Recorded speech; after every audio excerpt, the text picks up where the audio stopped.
Well, thank you very much. This is a big day, and lots of people watching, and especially from other countries, the leaders of, as you know, the other countries, because we have a large group of leaders, and the ones that aren't here are watching on Zoom.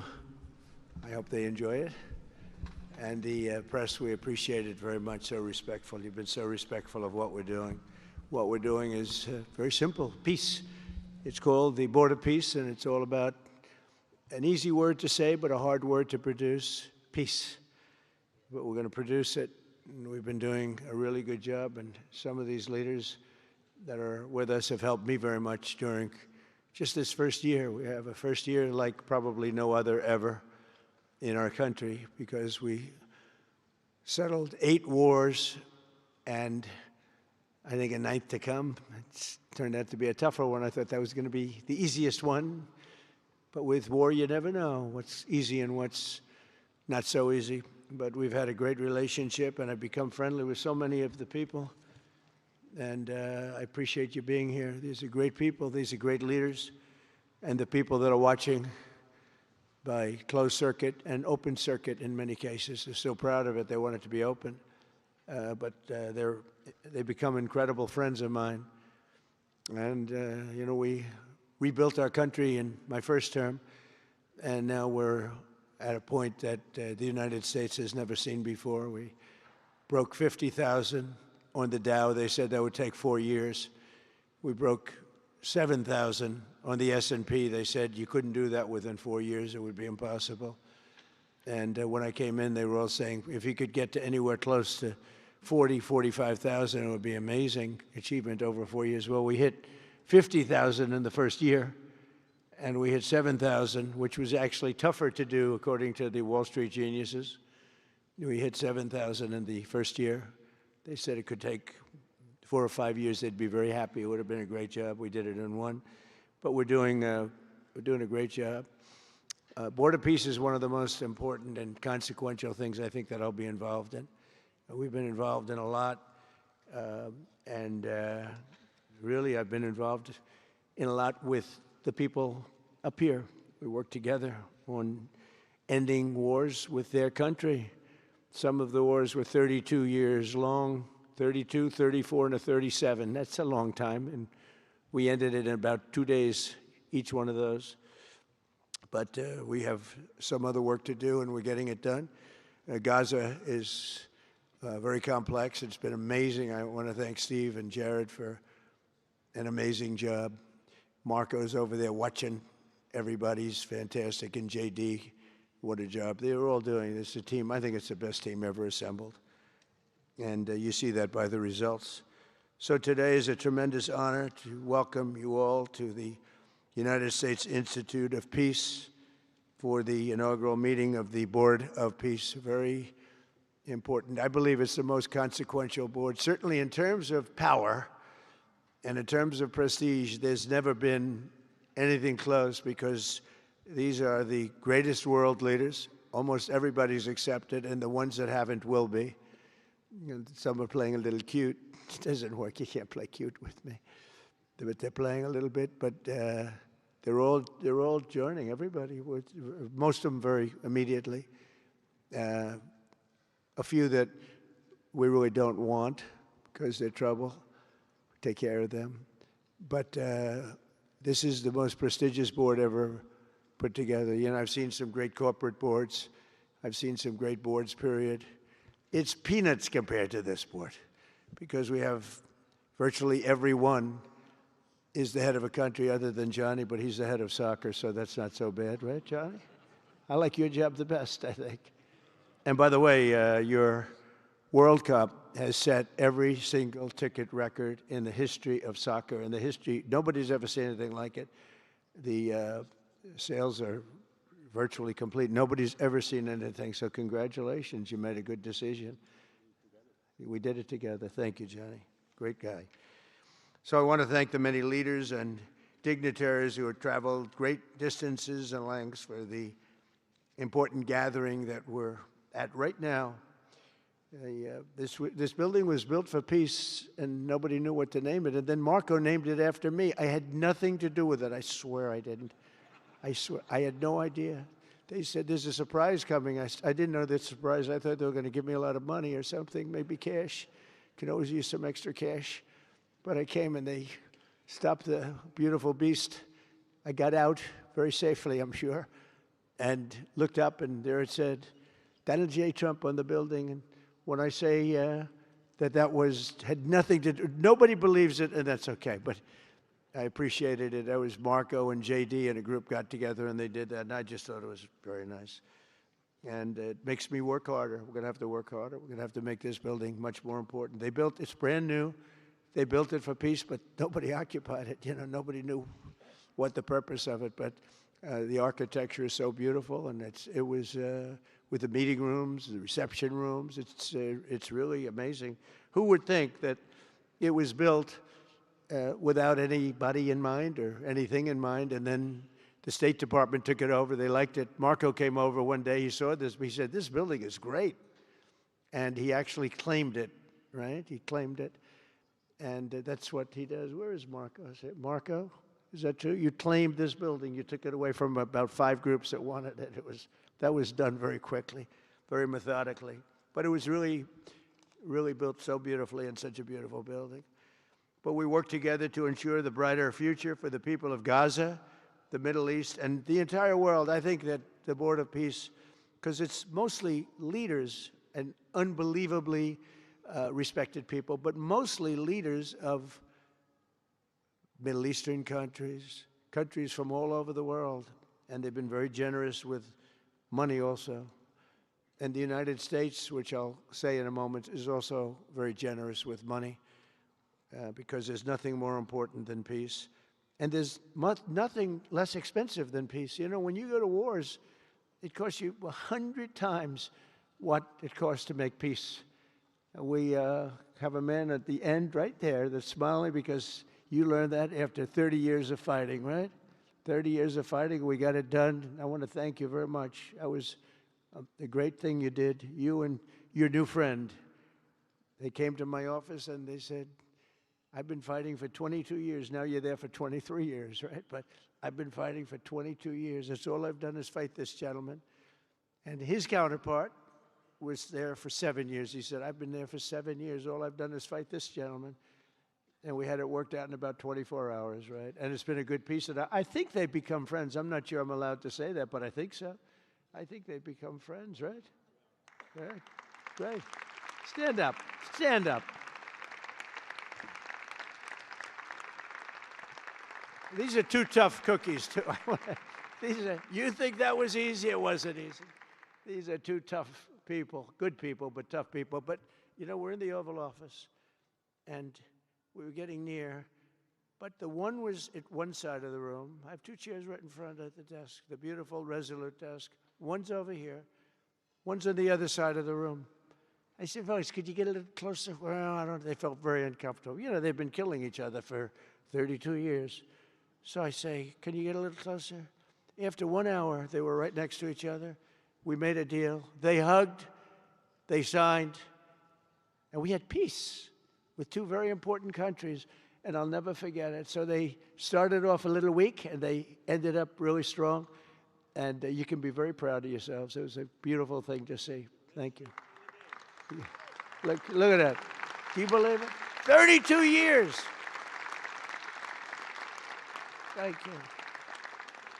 Thank you very much.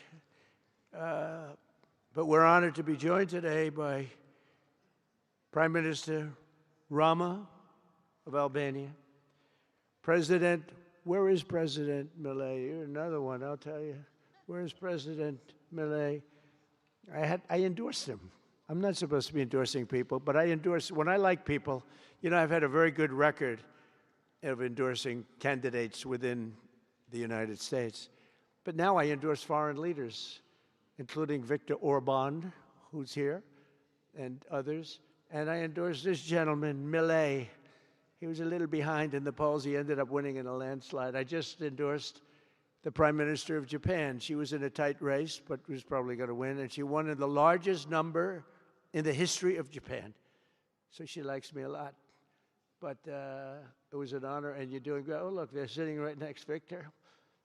I think, but ultimately, I think I'm going to end up endorsing. Hey, look, as long as it works, it's okay with me. But the endorsement seems to be working in foreign countries, too, so that's good. But nice to have you both. Victor, nice to have you both. Very proud of you. The Prime Minister, another really just a great guy, Pashinyan of Armenia. President Aliyev of Azerbaijan. I love saying that name now, you know. At the beginning, it was giving me a hard time. Now I love saying it. It's a beautiful name. I love it. His Majesty, King Hamad bin Isa Al Khalifa of Bahrain. Bahrain. Thank you. Thank you. Where are you? Where are you? He's so rich, he can sit there. He can sit wherever the hell he wants. You know, he could sit up in the corner. He could sit up top. He might take a piece of this building, Marco. He'll take 25% of the building for about $6 billion. Thank you. And you've been very generous also. We appreciate it. Prime Minister Hun Manet of Cambodia. Raise your hand wherever you may be. Because, yeah, hi, how are you? Congratulations. That was another one, right? We did a good job with that one. Prime Minister Madbouli of Egypt. Thank you very much, and say hello to the General/President. Okay.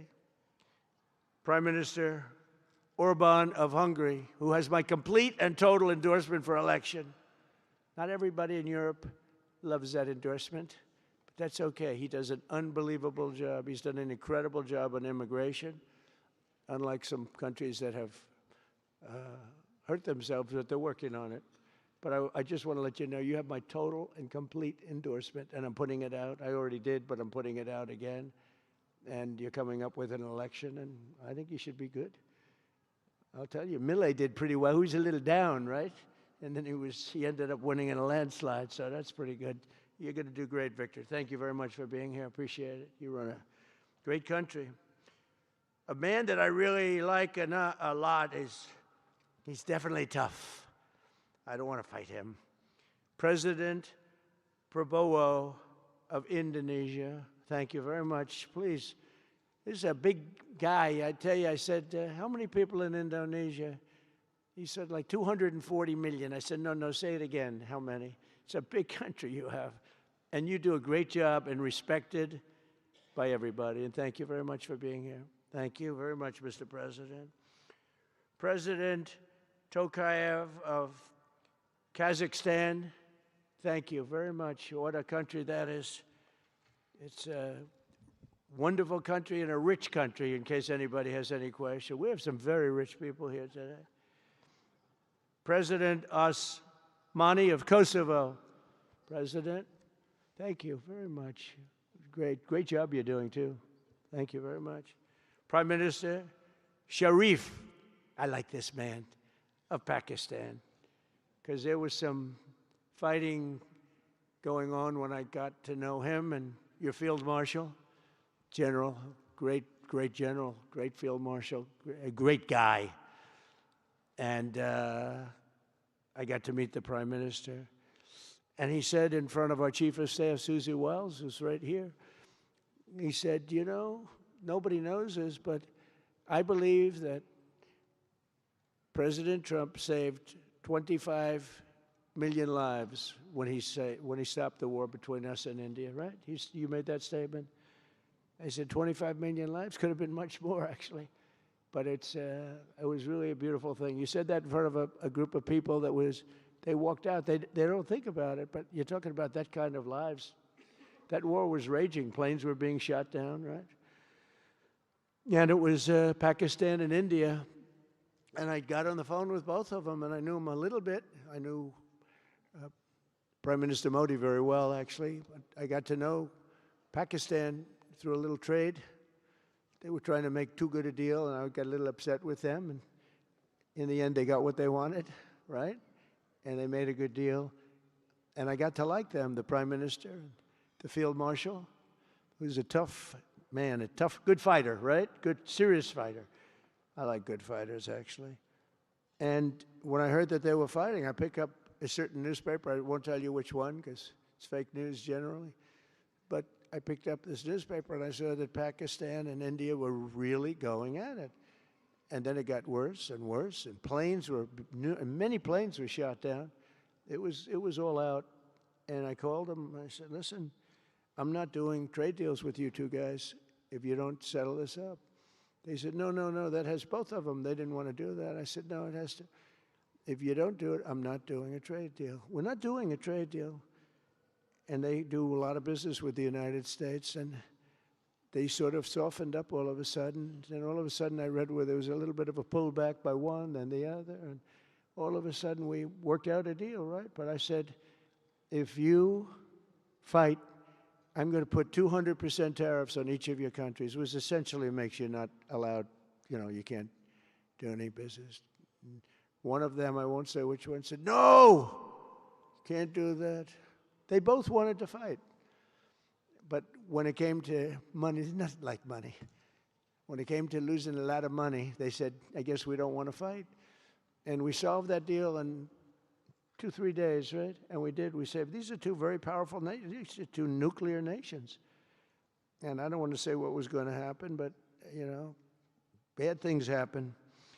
So, Prime Minister, I want to thank you because that was a very big deal. People have no idea. A lot of them say, oh, well, they weren't fighting. They were fighting. 11 jets were shot down, very expensive jets. And they were all in. Both of them were all in, and now they're not. And I think we'll always be able to settle up with them. I really do. I think you're going to have, it's a lot of progress was made even in the relationship. And Prime Minister Modi also, he's a great man. He's a great guy. They're all great. But I was very proud of it. President Pena of Paraguay is here. President, thank you very much. Young, handsome guy. It's always nice to be young and handsome. Doesn't mean we have to like you. I don't like young, handsome men.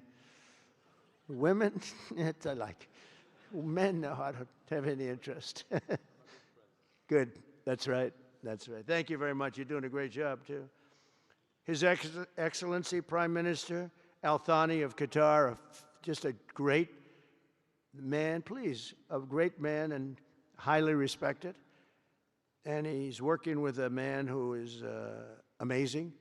I always say he needs a public relations agency because you do so much good and they have you down as evil.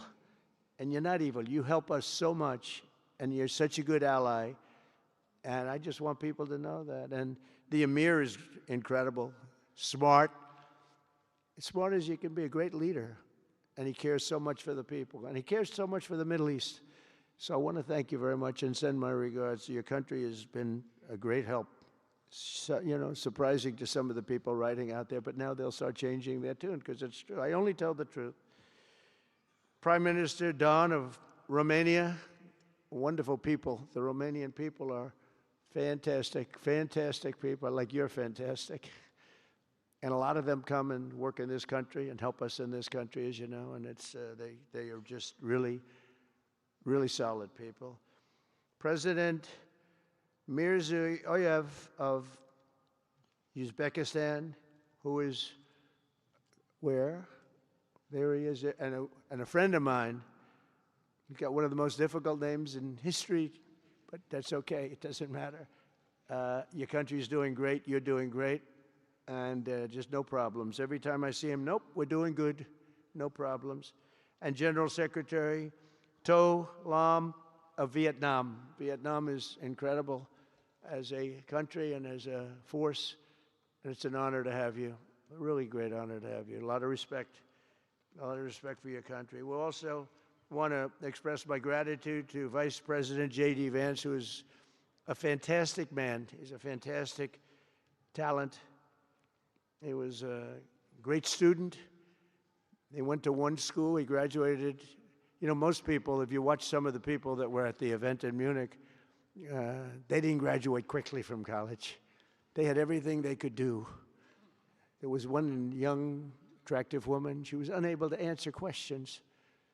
And she didn't do so well like J.D. did in college. J.D. graduated in a 4.5-year college in 2 years. And then he went to Yale and he graduated at the top of his class, went to the military grade. But when he went to Yale, there was one person that was marginally ahead of him, so he married her. Can you believe it? He married the person that was ahead. I don't know. I always like to say J.D. was first and Usha was second, because I get a little uncomfortable when I say the, but he's been incredible. He's a brilliant guy and a great guy, and he's been my friend. All of our people, we have a fantastic group of people, our cabinet members, everybody, many of them here. But J.D.'s been great. Thank you very much. He gets a little bit tough on occasion. You've got to slow him down just a little bit on occasion. He says his mind. Now, then we have the opposite extreme. We have your friend sitting in the back. Your best friend sitting in the back is Marco. Marco does it with a velvet glove, but it's a kill, right? The result is the same. They do it very differently. And Marco, you really did yourself proud 2 days ago in Munich. In fact, so proud that I almost terminated his employ because they were saying, why can't Trump do this? I do, but I say it differently. But Marco, don't do any better than you did, please. Because if you do, you're out of here. But no, I want my guys to do great. And the acclaim he's gotten and the acclaim J.D. gets is great. We have smart people. And when you see the representatives there, like Gavin Newsom, he didn't know what he was doing. They didn't even know why. He didn't know why he was there. Or AOC, she was unable to answer a simple question.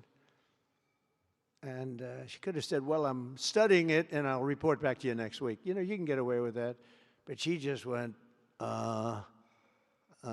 it's actually, I think it could be a career-ending answer, because for 25 years, anybody running against her, I think Susie is going to use that little piece of stuff. It was not good.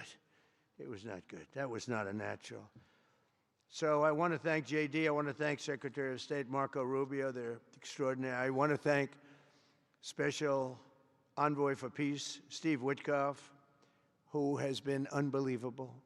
You know, I took Steve because I was a developer in New York, really successful, actually much more successful than Steve, but I don't want to say that. I'm not going to say that, Johnny. I refuse to say it. But I saw something in Steve. Steve's a great negotiator. Everybody loved him. All these developers, and they're tough. You know, New York developers tend to be on the tough side. And, you know, most of them hate each other. Like a lot of the people in this room hate each other. You know, it's sort of natural, I guess. But we're bringing love back into the room like the old days. But everybody loves Steve. Every developer, the worst, most evil people, horrible human beings, actually. And they love Steve. So I remember this, and we had some conflicts, to put it mildly, in the world. And I said, Steve, how would you like to be Henry Kissinger Jr. that doesn't leak? And he said, are you a leaker, Steve? No. He didn't even know what the word meant, and it's true. I always say Henry Kissinger, who was one of the great leakers of all time, by the way, Richard Nixon said to him, Henry, who's leaking all this stuff?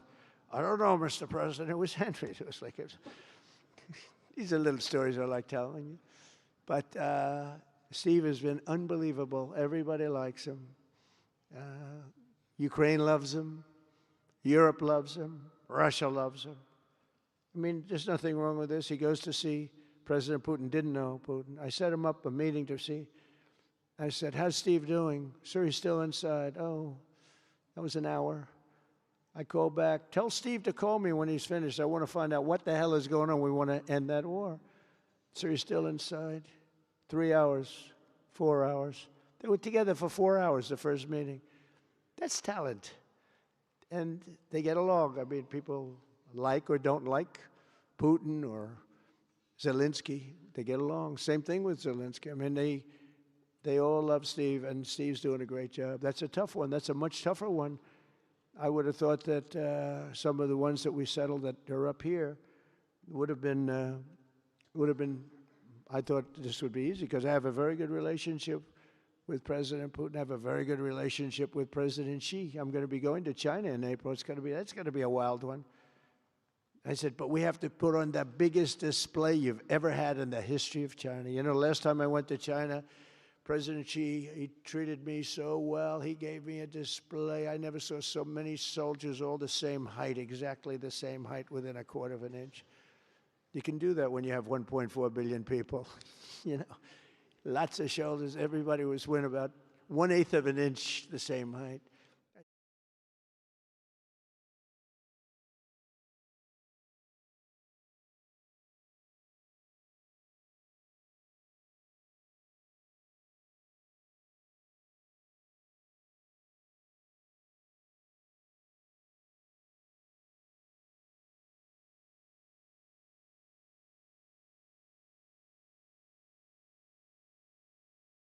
A very good relationship with President Putin. I have a very good relationship with President Xi. I'm going to be going to China in April. That's going to be a wild one. I said, but we have to put on the biggest display you've ever had in the history of China. You know, last time I went to China, President Xi, he treated me so well. He gave me a display. I never saw so many soldiers all the same height, exactly the same height within a quarter of an inch. You can do that when you have 1.4 billion people. You know, lots of shoulders. Everybody was within about 1/8 of an inch the same height. I said, if they put their helmets down, you could have played pool on the top of their heads. And it was pretty amazing. But I said, you got to top it. He said, I'll top it. We're going to top it. We're going to have a lot of the people, most of the fake news back there is going to be going. So we have, Steve has done a great job. And then a little bit later on, we brought Jared in. Jared was responsible for the Abraham Accords, which is incredible. Nobody else could have done that. A very smart guy. And we're making Jared an envoy also, envoy of peace. They're both envoys of peace. And you couldn't get two. I tell you what, I watch these two guys. I say, at least we're covered from an IQ standpoint. These two guys walk into a room. And but people like them both, you know. They're good people. And they like them both. And they've had some very good meetings. They've had some very interesting meetings having to do with, as you know, Iran is a hot spot right now. And they're meeting and they have a good relationship with the representatives of Iran. And, you know, good talks are being had. It's proven to be, over the years, not easy to make a meaningful deal with Iran. We have to make a meaningful deal. Otherwise, bad things happen. But we have to make a meaningful deal. But they have a great relationship with the representatives of Iran. They have a great relationship with the other one that they're really working on now. Because so many of these, I mean, as an example, Kosovo, Serbia. I did that one. Could you stand up, if any of you guys are, when you're here, just stand up for a second. Kosovo, Serbia. Stand up. What a job. Thank you very much. We appreciate it. So good. And you're getting along. And when you don't get along, you'll call me, and we'll get it solved, right? We'll get it solved. Thank you very much. Really good. And then again, Pakistan and India. That was a big one. And just, I think you should actually stand. Come, please, stand just for a second. Pakistan and India, thank you very much. And I spoke to Prime Minister Modi. He's excited. He's watching us right now. Egypt and Ethiopia. We're going to get that. You know, there's a little dam that got built. Little dam, like maybe the largest dam in the world. Built and financed, of course, by the United States brilliantly. And having a little trouble getting water to the Nile. It's not, that's a tough situation, but we're going to get that solved. Armenia and Azerbaijan, we talked about. And again, thank you, fellas, very much. Great job. Great job. Thank you. Cambodia and Thailand. So incredible what you did, that you got together and it all worked out. They're watching right now on closed circuit. Thank you very much, and thank you. That was a big one, Cambodia and Thailand. These are nasty fighters, I have to tell you. These fighters are nasty. Now we talk about, you talk nasty fighter, you're nice guys compared to this. Congo and Rwanda. That was, and we've got them pretty peaceful. There's little flare-ups every once in a while. I'll get a call once a week. Sir, there's a flare-up in the Congo again. We'll get it straightened out, right, Susie? We'll get it straightened out. And Israel, as you know, with, you could say Israel in numerous countries if you want to really know the truth, but Israel and Iran, and we'll see where that goes. But when you think of Israel, we've done the biggest thing of all. We have peace in the Middle East right now. That's bigger than people said it couldn't be done. For 3,000 years, they've been talking about Middle East. They said it couldn't be done. And you look at what's happened in Gaza. And one of the keys to it was when we took those beautiful, magnificent, we just ordered 22 more of them, updated model. The B-2 bombers are incredible. I never understood the B-2 bomber. I'd watch, it's a wing. And I've never quite understood that, Johnny. I'd look at it, I'd say it was beautiful, but what does it do? It carries very big bombs. And it went into Iran, and it totally decimated the nuclear potential. And when it decimated that, all of a sudden we had peace in the Middle East because there was a black cloud hanging over the Middle East, and if that wasn't done, that cloud would have been there. And countries like Saudi Arabia, countries like Qatar, countries like, nobody could have signed. You would have had that threat. Nobody could have had, you couldn't have had peace in the Middle East. So now we may have to take it a step further, or we may not. Maybe we're going to make a deal. Well, you're going to be finding out over the next probably 10 days. But this meeting today is proof with determined leadership, nothing is impossible. When I took office, the war in Gaza was raging with thousands of people being killed and no end in sight.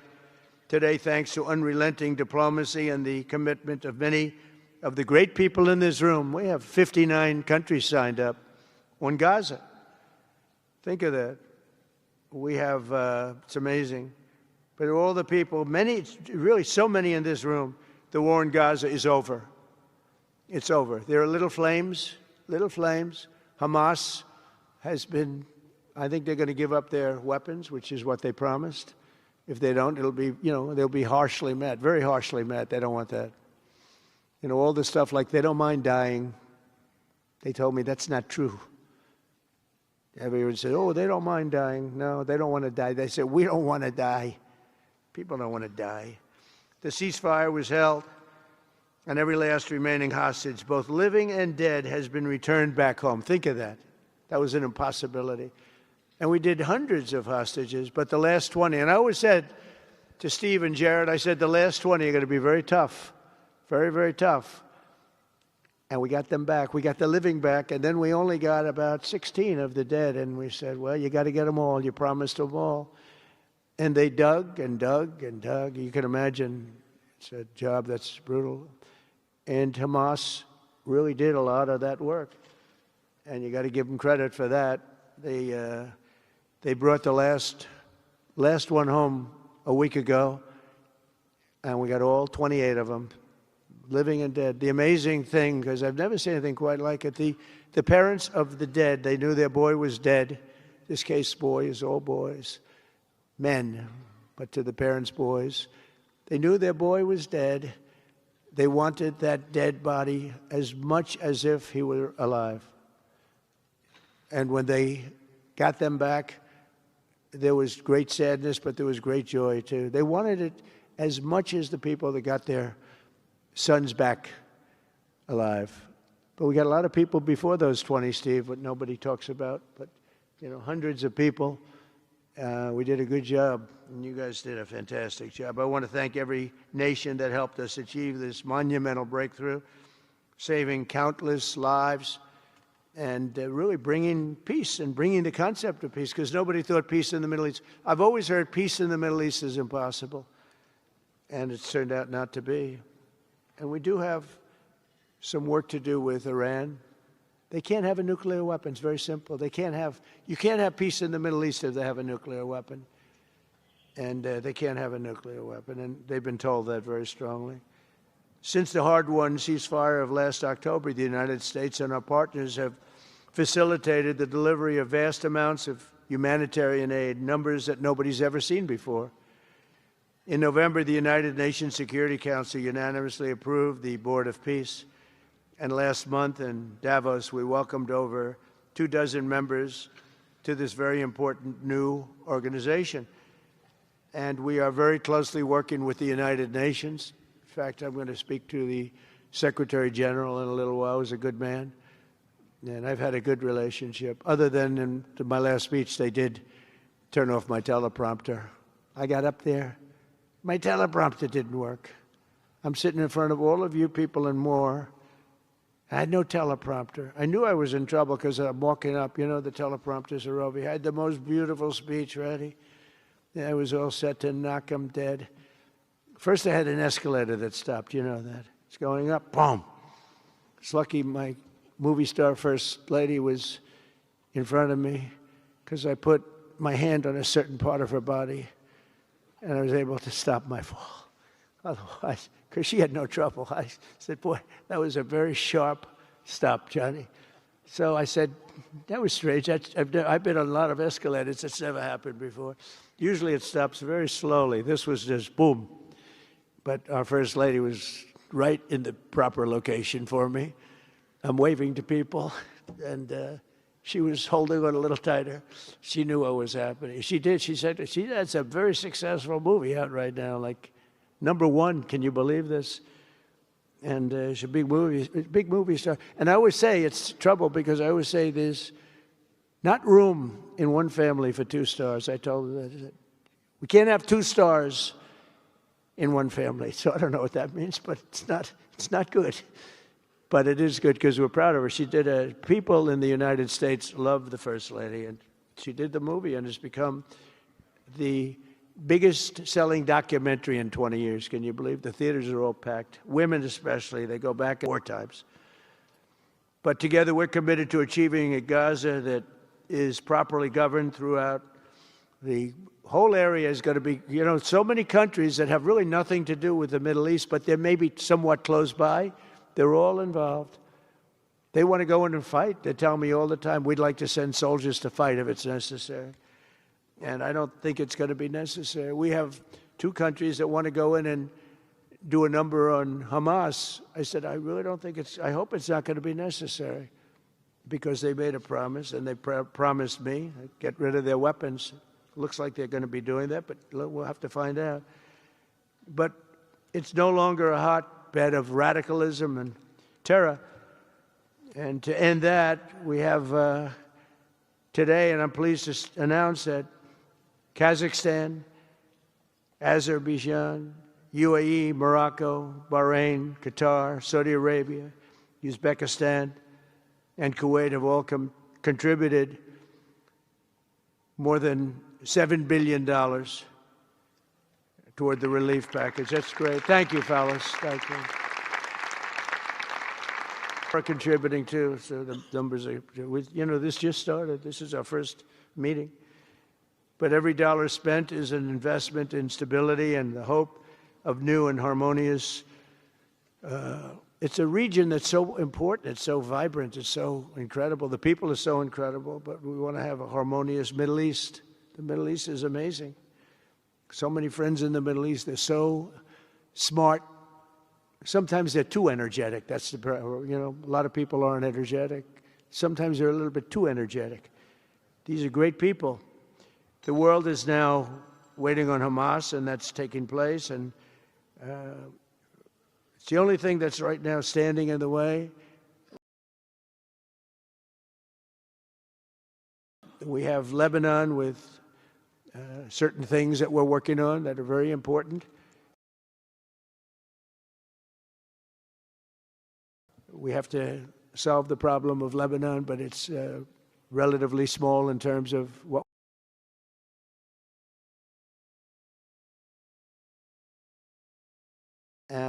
And Johnny's going to bring. Johnny's going to bring the stars to the area, and they're really known. People in Gaza know every one of them, right? You know, so it's really something. And we'll soon be detailing the announcement, and if I can do, I'll get over there with you. I want to thank Johnny and FIFA for all of the wonderful things they did and are doing. They gave me their first Peace Prize. They gave me a Peace Prize. I think they saw that I got screwed by Norway, and they said, let's give him a Peace Prize. I mean, very good. Thank you, Johnny. I appreciate it. Johnny's very smart. He's very, very smart. The nations represented here today, just in closing, are not just contributing money. Some are also pledging personnel to help preserve the ceasefire and secure a very enduring peace. We have to have enduring peace. Having peace, knowing it's going to blow up in 2 weeks, doesn't mean anything. In particular, Indonesia, thank you very much, Indonesia. It's a great country. Thank you very much. Look at that man. Look how tough he is. You think it's easy dealing with him?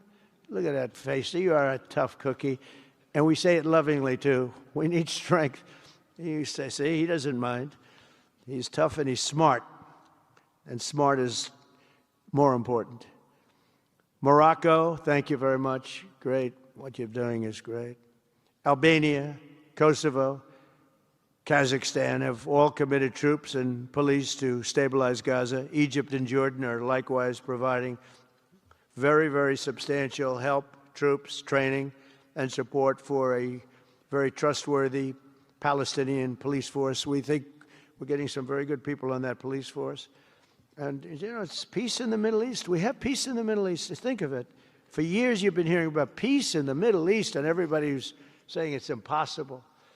All of these countries are working together around the vision of a Middle East that is free from the curse of extremism and terror. And now is time. And by the way, even people with extremism and preaching extremism, they're exhausted. They're tired. It's been going on for too many years. I don't care who you are. They're tired. They want peace. And now is the time for Iran to join us on a path that will complete what we're doing. And if they join us, that'll be great. If they don't join us, that'll be great too.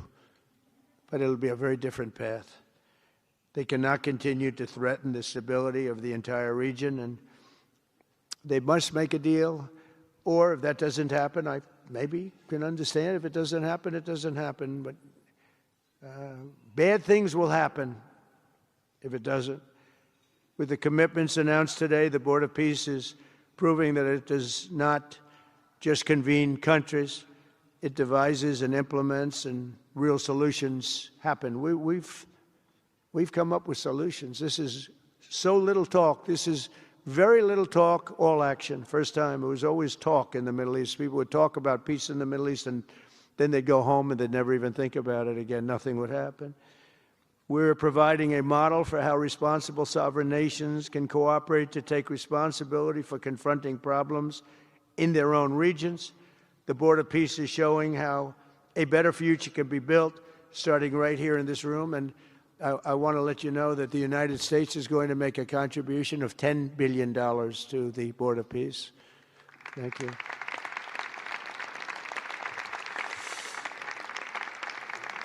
And we've had great support for that number. And that number is a very small number when you look at that compared to the cost of war. That's 2 weeks of fighting. It's a very small number. It sounds like a lot, but it's a very small number. So we're committed to $10 billion. Together we can achieve the dream of bringing lasting harmony to a region tortured by centuries of war, suffering, and carnage. They say 3,000 years. And hopefully we can lift up the eyes of the world to envision how other intractable conflicts can be settled. So many conflicts, they say, are impossible to settle, and we get them settled. We got, of those 8 that we settled, most of them were said to be not settleable. And they not only got settled, they got settled within days. More impossible problems can be solved as we go along this very beautiful path. I think it's a beautiful path. I think it's such an important day. Even the weather's beautiful. We walk in, it's beautiful. Everything's beautiful.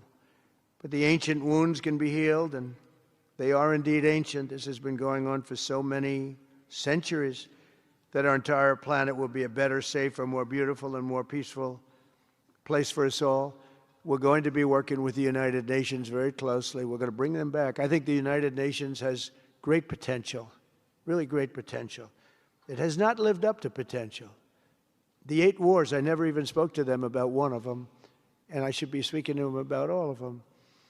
Someday I won't be here. The United Nations will be, I think, is going to be much stronger. The Board of Peace is going to almost be looking over the United Nations and making sure it runs properly.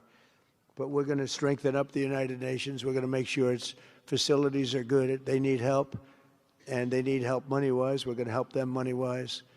And we're going to make sure the United Nations is viable. And you have some very good people at the United Nations, can do a good job. But as I said, I've said it for years, United Nations has tremendous potential. A lot of people didn't like when I said it. They said, oh, you shouldn't say that because, you know, we don't care about the United Nations. No, it's really very important, and I think it's going to eventually live up to potential. That'll be a big day. So I want to thank everybody for being here. You're my friends. You're great leaders. You're great people. And I can honestly say, you know, you're strong leaders. You're tough leaders in many cases. And every single one that I'm looking at that's right here, I've gotten to know and I've gotten to respect. And really, you're friends of mine. And if I can help you at all, you let me know. But this is going to be something, the Board of Peace will be something that, the likes of which I don't think anybody's seen before.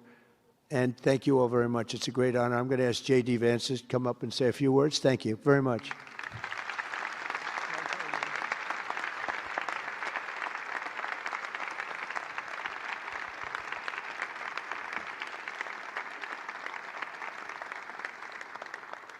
Well, thank you, Mr. President, very much for your leadership, but also for the kind words about me personally.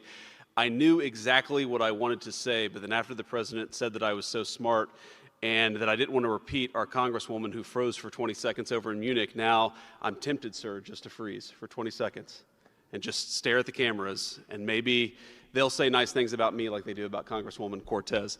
But I have three very brief messages. First of all, to the President of the United States, but to the entire team, to Marco, to Steve, to Jared in particular, who've done such an incredible job.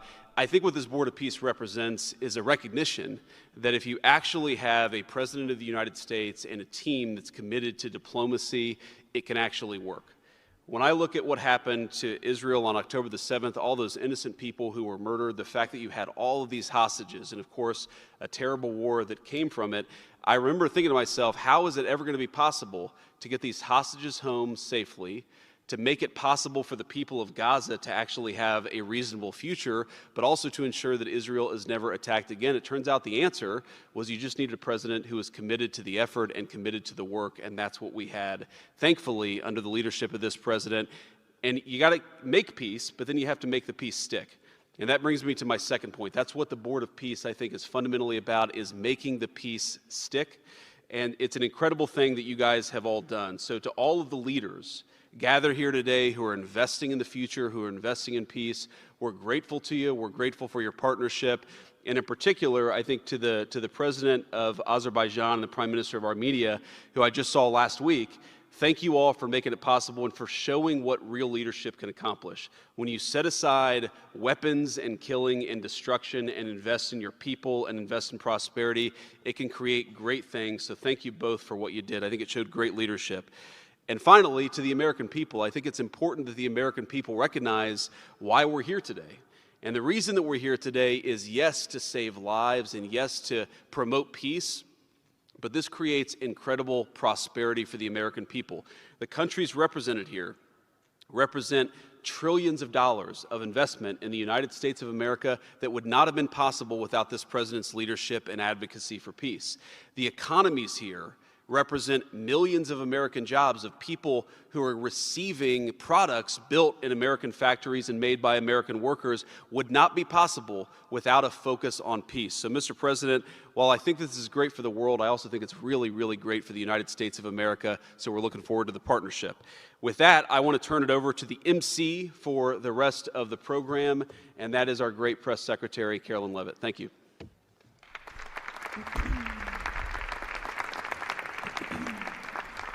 Well, congratulations, Mr. President and Mr. Vice President, for convening the first ever Board of Peace meeting, and we will now hear from our Secretary of State, Marco Rubio.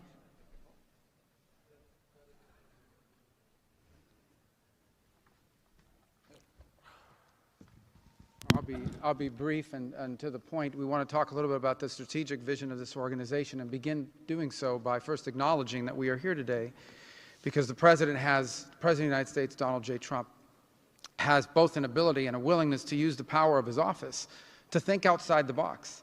And that's why we're here today. This was a very unique crisis in Gaza, one that the existing international institutions could not solve or figure out. It needed a very specific type solution that required the partnership of all the nations that are here, including those that are here on an observer status. And we appreciate you coming today and being a part of this as well. And that's the point I want to drive home today. And soon you'll hear from Steve and Jared, who, by the way, deserve an incredible amount of credit for pulling this together and working countless hours and traveling all over the world. They truly deserve our appreciation and thanks for the work they've put in under the leadership of President Trump to make this possible. This Gaza situation was impossible to solve under orthodoxy, under existing structures. And so what we did is they went to the UN, and they got the UN's approval to put this group together and bring these nations together to come up with a very specific solutions to a very unique and specific problem. We have a long ways to go. There's a lot of work that remains. It will require the contribution of every nation state represented here today, and we thank you for being a part of it. And we hope that this can serve as a model for other complex and difficult situations so they can be solved in the same way. But right now the focus is on this one. We have to get this right. There is no plan B for Gaza. Plan B is going back to war. No one here wants that. Plan A, the only path forward, is one that rebuilds Gaza in a way of enduring and sustainable peace, where everyone can live there side by side with one another and never worry again about returning to conflict, to war, to human suffering, and to destruction. And again, Mr. President, thank you for having the vision and the courage to pursue something that has never been done before, and we're not done yet. And thank you to Steve Witkoff and Jared Kushner for the time and the work they put into this. And thank you on behalf of the State Department and the U.S. government to all of the nations that are here. Every one of you is indispensable, including our observer partners, who we hope can find your way to join us at some point as officially part of this. But we are grateful for the fact you're here today and the contributions you've made already. Thank you.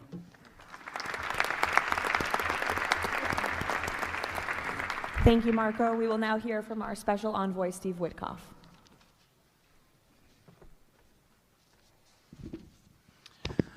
Thank you, everybody, for being here. I don't know if we ever believed that this was possible when we first started envisioning a board of peace, but of course, under the President's indispensable leadership, and it begins with that. It begins with President Trump's leadership and his direction.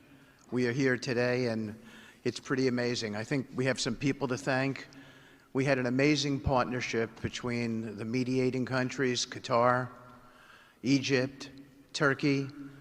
Prime Minister Mohammed, you are an exceptional human being. You really are. Ali, thank you for everything you did. That's you right over there, Ali. Wherever Hakan is, Hakan, you were amazing. And so was Ibrahim and President Erdogan, and of course, to the Egyptians, Badr, I know you're smiling because we went through so much, and General Hassan was amazing.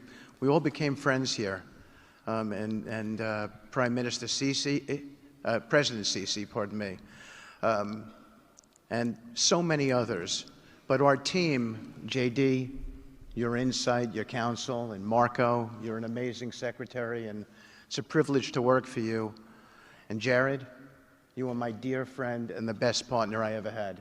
You are an amazing person. But Mr. President, it is my greatest honor to work for you. It is the blessing in my life. I've had many blessings. I don't have to be a practicing lawyer anymore, but this is my greatest blessing. But I also have to mention one other person who is important to this discussion. Oh, the Israelis, I forgot. Prime Minister Netanyahu. Without him, much wouldn't have been accomplished as well. And that's really important that we acknowledge him here today, and Ron Dermer. But a person who doesn't care much about the acclaim, we have to acknowledge too, and that's you, Susie. Because I would come back and you would say to me on every trip, what can I do for you? This matters. And you are an inspiration for all of us. So I thank everybody, and let me get on to, am I going on to the next slide? Sure. Caroline? Sure. Okay. So with regard to the hostages, we're here today, again, I say it, I know it sounds redundant, but we're here today because of President Trump. Without him, none of this was possible. There were 251 hostages. 168 came out alive. 83 bodies were returned to their families so that they could grieve and remember their loved ones like in a normal way, in a way that brought their families together. So that was just as important. This was a monumental effort, and I want to tell a story about the President. Every time a hostage family came to visit with us, they were not on the President's schedule. I would walk down to the Oval Office, I would tell the President that there was a hostage family here, and he would say, "Steve, bring them up," every single time. And when we got the last 20 out, we had a celebration at the White House, and I could see the emotion on the President's face. And he came up to me and he said to me, "I have to tell you, this is my 5th year in the Oval Office, and I don't know that I've ever had a more special time than this moment with these people, seeing them come home."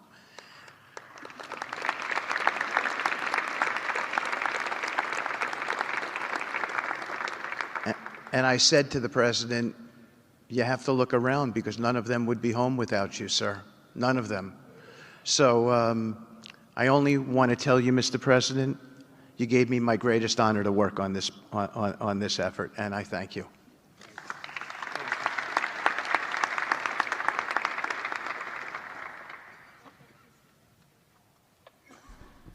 Thank you, Steve. Now you're going to hear directly from the team that has been tasked with implementing President Trump's 20-point plan for Gaza, beginning with our ambassador to the United Nations, Mike Waltz.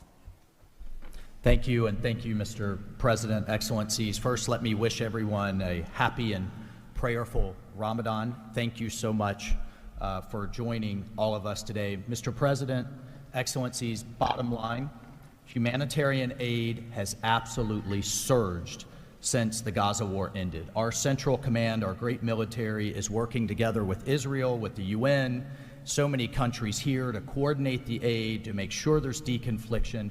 Over 70 countries now are participating in our Civil Military Command Center, and here are the results. Aid is up. 4,200 aid trucks have entered Gaza each week for 13 consecutive weeks, the longest stretch of high-volume assistance to Gaza in years. Diversion is down significantly from prior to the ceasefire, with less than 1% diverted this month. Food supplies are way up. We are reaching the full 2.1 million Gazans with aid, up 5 times from the delivery levels before the ceasefire. The percentage of households experiencing severe hunger has dropped from about 30% to down to 1%. As of this past February, drinking water has doubled, and child malnutrition has been cut in half. If we could go to the next slide. Mr. President, only under your leadership and this great team could we bring together the United States, Israel, Egypt, Jordan, the UAE, the United Nations agencies. Mr. President, bottom line, like you, this is a board of action, not a board of endless talk or speeches, and these results are a true testament to your leadership and the leadership of this great team. We are saving lives, and it's an honor to be a part of it. Thank you, Mr. President. Dr. Ali Shaith. It is my honor to be here representing the National Committee for the Administration of Gaza. Thank you, President Trump, for your leadership, for your continued efforts. A new governing authority is now in place for Gaza, with a clear mandate and a clear commitment to establishing development and stability. However, we are operating in extremely difficult conditions. Large parts of Gaza Strip are severely damaged, destroyed actually. Humanitarian needs are acute. Law and order remain fragile. This is not normal operating environment, President, which is precisely why discipline and prioritization matter. Our priorities, therefore, are defined into 4 categories. First, restore security via professional civilian police under one authority, one law, and one weapon, including training and developing 5,000 Gazan police to be deployed in 60 days. Secondly, revive economic activities and livelihoods, creating decent jobs, especially for our young population. Thirdly, ensure sustainable emergency relief as described earlier. Fourthly, restore basic services including electricity, water, health and education, and last but not least, the access and movement. Our mandate is simple, President, step by step to build the foundation for lasting peace, dignity and prosperity for the people of Gaza. And this is where we count on your continued leadership and support. Blessed the peacemaker. Thank you.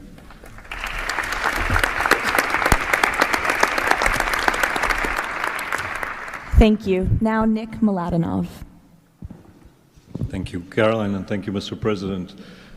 Today, we're very happy to announce that we're creating the Office of the High Representative for Gaza of the Board of Peace, which will be there to support, to guide, and assist the National Committee for the Administration of Gaza, hopefully removing the roadblocks that they will be facing in taking over civilian and administrative control of the Gaza Strip. We plan to work in full transparency under the guidelines of and supervision of the Board of Peace and the Executive Board. And of course, we will do that in great coordination with the Israel and with the Palestinian institutions, who we both require to make this work on the ground. And certainly with my very good colleague here, General Jefferson, the International Stabilization Force that is coming together.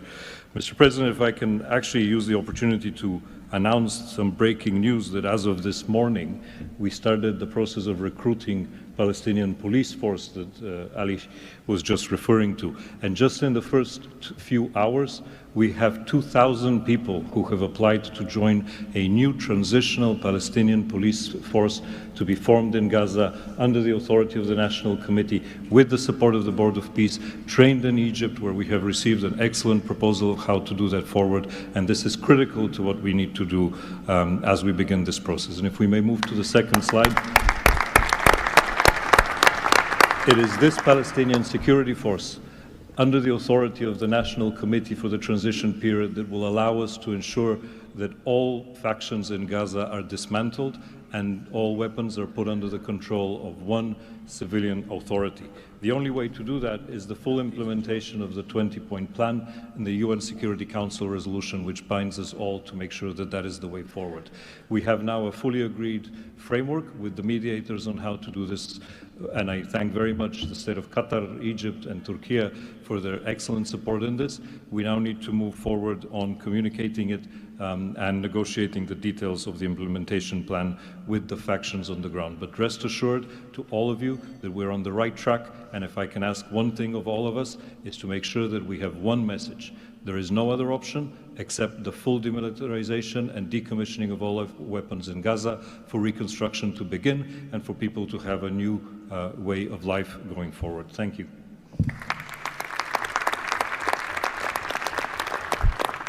Thank you, Nick, and congratulations. Now, Major General Jasper Jeffers. Thank you, Caroline, Mr. President. It's an honor to be here today as the ISF commander. The ISF will do two things: stabilize the security environment in Gaza and enable civilian governance as established by the National Committee. For the last few months, we've had a team on the ground of U.S. military experts preparing the infrastructure for the ISF. This team's already operating from a combined joint operations center that's going to be the headquarters for the entire ISF. As you can see on our map, our plan is for the ISF to be assigned in 5 different sectors, each sector receiving 1 ISF brigade. In the short term, we plan to deploy to the Rafah sector first, in addition to the training of police. Midterm objective is to continue to expand sector by sector, all moving to our long-term 12,000 police and 20,000 ISF soldiers. I'm incredibly pleased to announce today that the first 5 countries have committed troops to serve in the ISF: Indonesia, Morocco, Kazakhstan, Kosovo, and Albania. And 2 countries have committed to train police: Egypt and Jordan.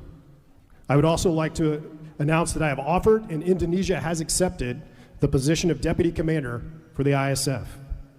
With these first steps, we will help bring the security that Gaza needs for a future of prosperity and enduring peace. Thank you.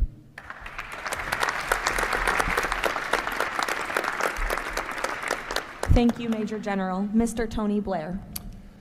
For decades, Gaza's governance has been characterized by extremism, corruption, ineffective institutions, and the complete absence of a route to prosperity for the Gazan people. Yet, as President Trump recognized, its potential has always been vast. 25 miles of Mediterranean coastline, proximity to great regional and global markets, and a young, dynamic population with a median age of 19. So today we set out profound changes necessary to rebuild Gaza for Gazans. Gaza not as it was, but as it should be, including its governance. Effective public institutions serving the people, a business environment where enterprise flourishes, an education system educating the young for tolerance and achievement, and a tech-enabled society making the most of the digital revolution. This is a vision of Gaza as part of a Middle East at peace, not a phony piece of declarations no one means and agreements no one intends to keep, but a genuine commitment to a region where, whether you're a Muslim, Jew, Christian, of any faith or none, you can rise by your own efforts and feel your government by your side, not on your back. That is the vision behind President Trump's 20-point plan for Gaza, and it remains the best, indeed the only hope for Gaza, the region, and the wider world.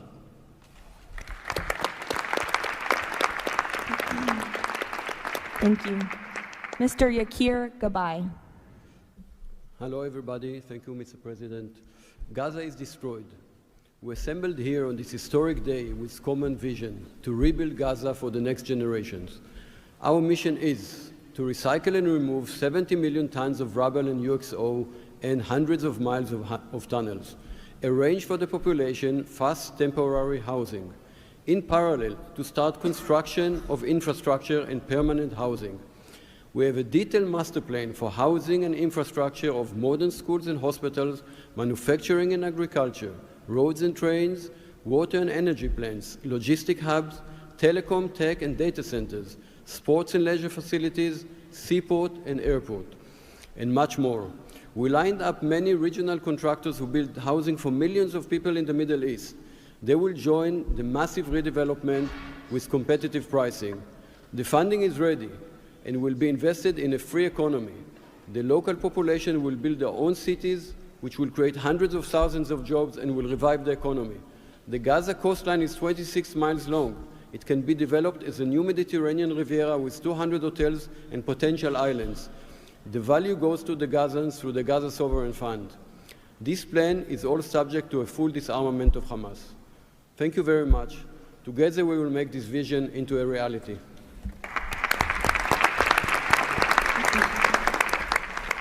Thank you. Mr. Liren Tanmin. When we asked the NCAG what Gaza needs to unlock its potential, the answer was clear. Reconnect Gaza to the world, digitally and economically, and replace corruption with an open, tax-free system.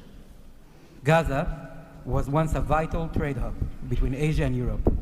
Reconnection is a return to its roots. Even the word gauze comes from Gaza, where silk was woven and exported to Europe. So, we brought together Palestinian, Arab, and American partners to deliver practical solutions. By July, Gaza's 2G network will be upgraded with free, high-speed access to essential services. The NCAG is building a secure digital backbone, an open platform, enabling e-payments, financial services, e-learning, and healthcare with user control over data. This effort is supported by our regional partners, and I believe you will hear some exciting news from them on that later today. In parallel, we're advancing an Amazon-like logistics system to help Palestinian launch businesses import globally and trade securely. This will lower prices, drive growth, and help transform Gaza into an open, transparent, corruption-free economic zone. Thank you. Thank you. Mr. Mark Rowan. Mr. President, distinguished leaders, the goal is simple. Take the momentum all of you have provided and build it into something that is not just temporary relief, but something that provides a long-term foundation that will enable many of the goals we've spoken about today to be achieved. We plan to do this by gathering Gaza's productive assets in one unified structure. This will allow independent, professional, conflict-free management of the resources to benefit the Gazans. This will also enable expeditious planning and zoning and not fragmented projects that do not contribute to an economic whole. The potential here is tremendous, but it has to start somewhere. The start is in Rafah, where, as you heard, that will be the first place security is deployed. The plan is 100,000 homes for 500,000 residents plus $5 billion of infrastructure. Over time, 400,000 homes for the entirety of the population with more than $30 billion of infrastructure. Let me put it in financial terms. This is not a problem of money or collateral. This is a problem of peace. The coastline alone, $50 billion of value on a conservative basis. The housing stock, more than $30 billion as rebuilt. The infrastructure, more than $30 billion. $115 billion of value. It just needs to be unlocked and financed. Great. Thank you. Mr. Ajay Banga. Thank you, Caroline, and thank you, Mr. President. All this requires money. And so when the UN Security Council resolution got passed, we set about creating the Gaza Reconstruction and Development Fund at the World Bank. It's housed there. The World Bank's role is that of a limited trustee. We manage the donor contributions coming in of the type that the President said a little earlier in his opening remarks. And then we help to manage that money while it stays with us. And under the direction of the Board of Peace, we disperse the money for reconstruction and development projects in Gaza. This fund is ready to receive the donations that he spoke about just a little while ago. The second part of the story is that you as donors deserve the right to know that the money is being used in a transparent way. We are helping, along with the Board of Peace, which takes the ownership of ensuring that the right kind of financial, legal, and oversight mechanisms are being put in place. We've even assigned a financial controller from the World Bank on a secondment basis to the Board of Peace to ensure that we can try and help build the best standards in this process. Now, this is just the beginning. This work is going to need 2 or 3 things that the World Bank Group can bring to the table. The first is leveraging of public finance. Because of our AAA rating, we have the ability to leverage private bond money to help to create the resources we need to do what Mark just talked about. The second is we can de-risk private investing. And the third is we have people on the ground and expertise and knowledge of doing this kind of work in other markets. We want to be not an armchair critic of a process, but an active participant in giving Gazans and people in the region the opportunity of the lives they deserve the one time we get the chance. So thank you again.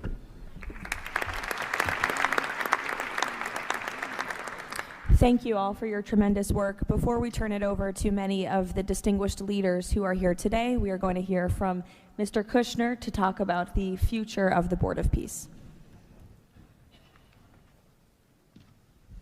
Thank you, Caroline, and thank you, Mr. President, Mr. Vice President, Secretary Rubio.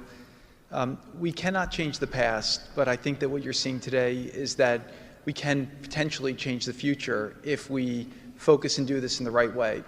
We tried to structure this meeting like a proper board meeting, like we do in the private sector, where we have all the preparation, we get the right people together, and we really report on what our challenges are, what the opportunities are, and what are the approaches.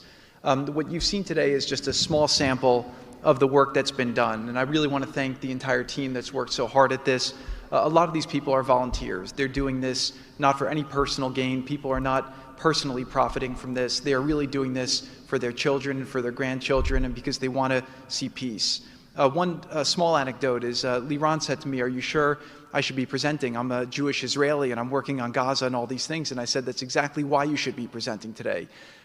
If Jews and Muslims work together, Israelis and Palestinians with Americans and English and Bulgarian and people from all around the world, then we can kind of join on a common goal, which is peace and togetherness, and that's really what we've done. I want to thank President Trump. I remember working with you on your first foreign policy speech in 2016 that you gave at the Mayflower Hotel, and at the time, those ideas were considered to be very, very radical. What I saw as somebody who didn't have any foreign policy experience were just common sense ideas. Why can't the world be better? Why can't there be peace? Why can't there be more prosperity for all people in all ways? And I think over the last decade, you really have changed the way that the world thinks about a lot of these things. And I think that this organization is bringing a new approach and new ideas and new people together in order to effectuate it. I'd really like to thank all the countries that joined on very early. I see this as a very self-selecting group of countries that really believe that the future can be different and wanted to join in partnership and put their reputations and their resources and their time and their ideas on the way to say, these are the challenges we're putting into that we're solving in our own countries. We want to come with new ideas because we've achieved success and we believe that the world can be better in that regard. So I don't have to go through these slides in great detail, but we've secured today, even without the president's, amazing commitment, over $7 billion. As Mark said, we don't really have a resource issue here, although we are going to need everyone's support. We just need to be executing and doing this in a good way. We've dealt with the humanitarian issue. We've returned the hostages. But the one final thing I just want to talk about as well from our perspective is that the President Trump in his heart wanted to get the hostages home, but he also really wanted to help the people of Gaza. He saw the suffering that they were enduring, not through fault of their own, because of the bad leadership that they had, the situation they were born into. The war was a horrific, horrific situation. And I think through this process, thanks to Ali and the committee, we are now here to fully support the committee. We are here to help the people of Gaza, to lift them up and give them every opportunity to succeed. And we really see this as a partnership with them and with the Israelis to see if we can create an environment that can be peaceful, that can be functional, that can offer people the opportunity to really live a better life. And I think you've seen some of the work today, and hopefully we'll be successful. Like I said the last one, failure is not an option, and we have to really push forward and keep finding ways to succeed with this. So really thank you, President Trump, Vice President Vance, and Secretary Rubio, and obviously Steve, who's been, like he said about me, I feel just about him. Working through all these challenges has been an absolute honor and a pleasure with you, and I've really been very lucky to have your partnership. So really thank you all, and I'll give back to Caroline. Thank you. Thank you, Jared.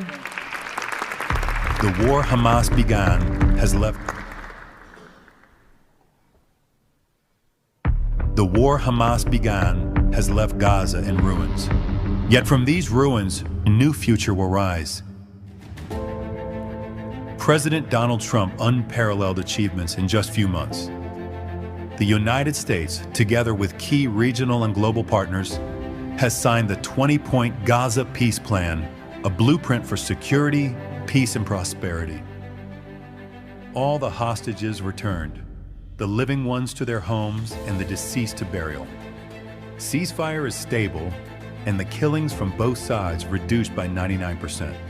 The United Nations Security Council approved the establishment of the Board of Peace chaired by President Donald Trump, a governing body dedicated to providing security, infrastructure, and homes for Gaza's people, ushering in the new dawn for Gaza. The new Palestinian Technocratic Government of Gaza, the NCAG, was elected with consent of all parties, including the Palestinian factions, Israel, and the Arab countries. Rafah border crossing with Egypt was open. The NCAG will secure the disarmament of Gaza to ensure one authority, one law, and one weapon. The United States and its partners, in coordination with the World Bank, are pledging billions of dollars to rebuild Gaza. Safe areas are being established in Rafah and later across the Gaza Strip, where families can receive shelter, food, health care, and education. In Rafah, Gazans will build their first new city. The NCAG, with the Board of Peace, will expand development across the entire Strip. employing hundreds of thousands in reconstruction and business activity. Transportation, water, and energy systems will be restored, and a modern economy will begin to emerge. Children will return to classrooms with a curriculum that promotes tolerance, dignity, and peace. Our goal by year 3, Rafah fully rebuilt, unemployment curbed, and Gaza connected to the world through an Abrahamic gateway, linking it with Egypt, Israel, Jordan, Saudi Arabia, the UAE, and extending to India and Europe. By year 10, Gaza will be self-governed, integrated into the region with thriving industries and housing for all. This is the framework for Gaza's rebirth: secure, prosperous, and peaceful.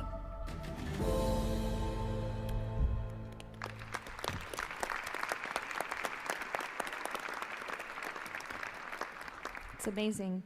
Now we will hear from our distinguished leaders who are here today, beginning with the King of the Kingdom of Bahrain. You're welcome. President Trump, distinguished members of the Board of Peace, it is an honor to participate in this inaugural meeting of board convened by President Donald Trump. I take this opportunity to extend my heartfelt congratulations on this worthy and timely initiative. The meeting comes during the holy month of Ramadan, where we will pray to Almighty God that our endeavors will bring peace, security, prosperity to the world. As a founding member of the Board of Peace, the Kingdom of Bahrain recognizes and endorses the tremendous potential of this body, the extraordinary drive of its chairman, and his sincere efforts to unify nations in our common objectives of fostering and enduring peace for the Middle East. We greatly appreciate President Trump's initiative in presenting the Gaza Peace Plan and establishing this board as a vital platform for dialogue, action, and delivery. As we embark on this historic journey together, we urge all peace-loving nations, organizations, and groups to actively engage in the successful implementation of the second phase of the Gaza Peace Plan. This includes ensuring a lasting ceasefire in Gaza, facilitating its reconstruction, and providing hope and new opportunities for the people of Palestine and Israel. This inaugural meeting of the Board of Peace marks an extraordinary and pivotal chance to envision a new future to Gaza, one that emerges from the ruins of conflict to building a landscape of security, aspiration, hope, and opportunity for its people. And reaffirming our commitment to this vision, the Kingdom of Bahrain has contributed the funds towards the operations and administration of the Board of Peace, and today we announce our readiness to provide the necessary infrastructure and skills to establish an effective government digital services platform for Gaza. Our decision to join the Abraham Accord and enter into the CCBA agreement with the United States reflects our commitment to advancing peace and stability in the Middle East. The United States' historic and ongoing presence in our region has served as a positive force for stability, and we remain dedicated to strengthening our partnership. We look forward with optimism to working with the Board of Peace and all of our international partners who share our ambitions for a brighter future for all. Thank you, Mr. President.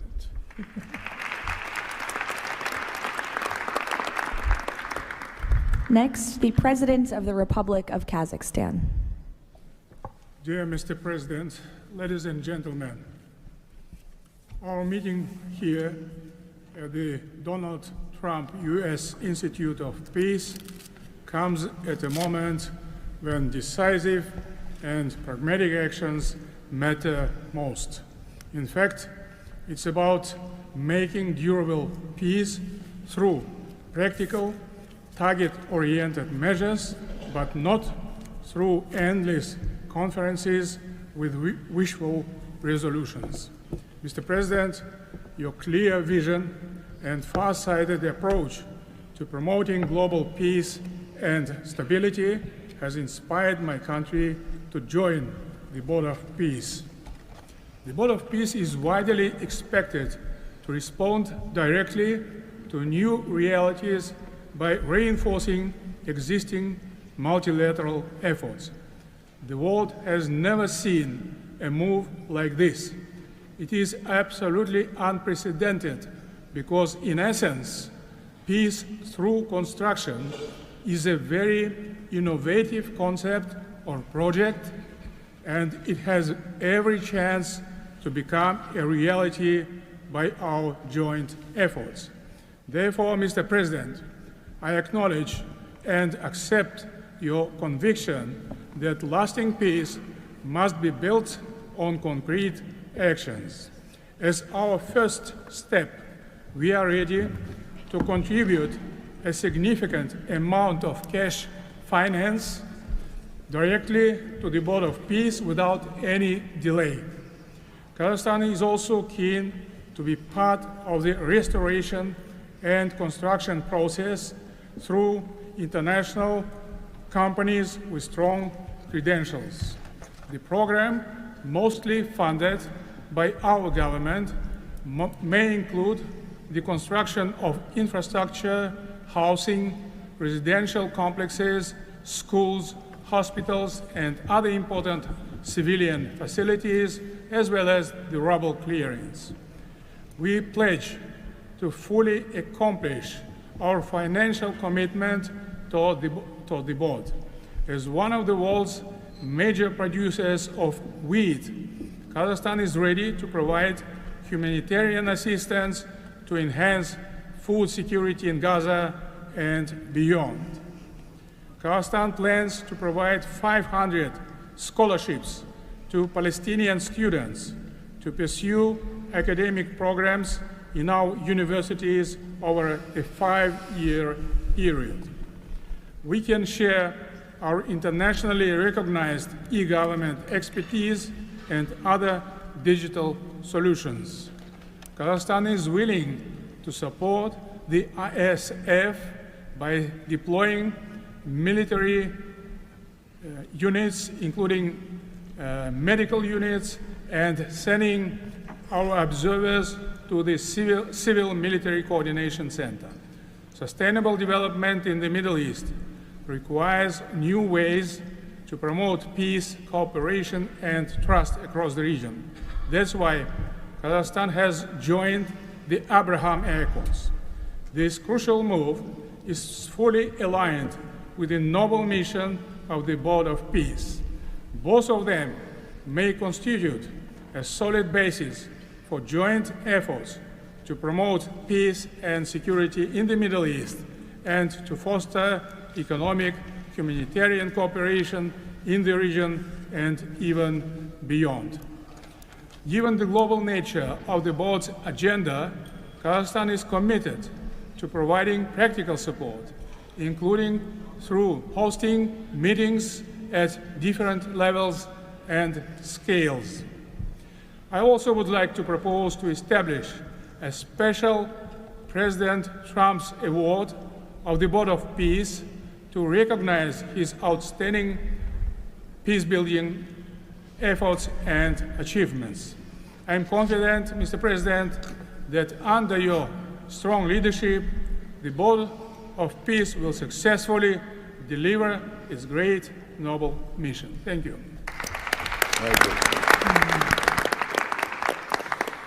Next, the President of the Republic of Uzbekistan. Уважаемый господин президент Трамп, ваше превосходительство, позвольте выразить искреннюю признательность президенту Соединенных Штатов Америки Дональда Трампа за созыв инаугурационного заседания Совета. Несомненно, сегодняшний саммит – это результат политической воли и прагматизма президента Трампа. Узбекистан поддержал миротворческую инициативу о создании Совета мира и твердо заявил о намерении принять практическое участие в ее успешной реализации. Убежден, что работа Совета позволит сформировать благоприятную обстановку для экономического и социального восстановления сектора Газа.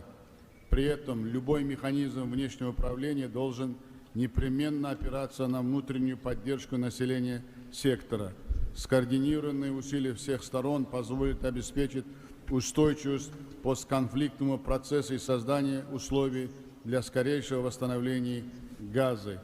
Подчеркну, что Узбекистан готов внести посильный вклад в возведение жилых домов, детских садов, школ и больниц.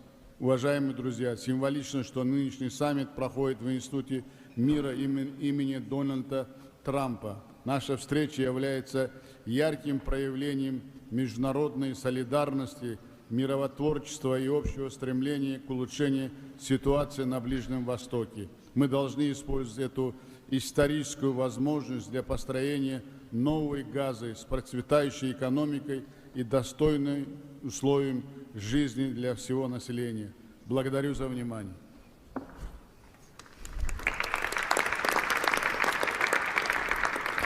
The President of the Republic of Indonesia.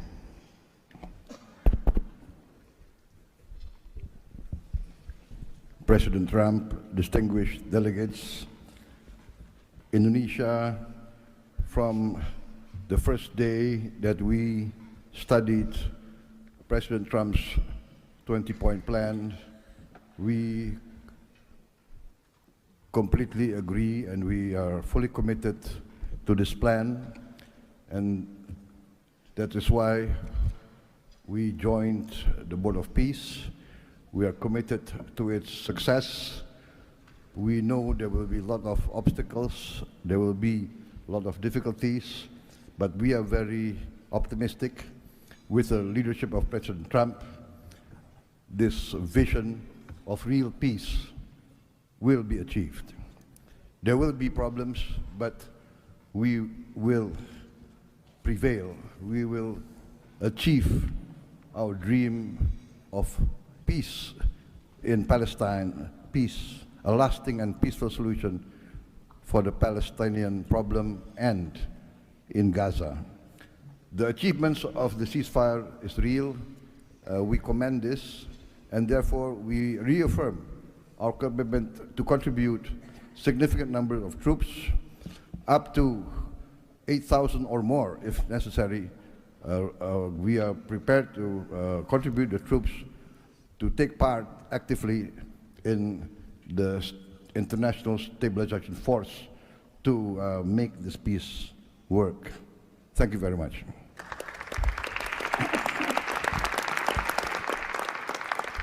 The President of Romania.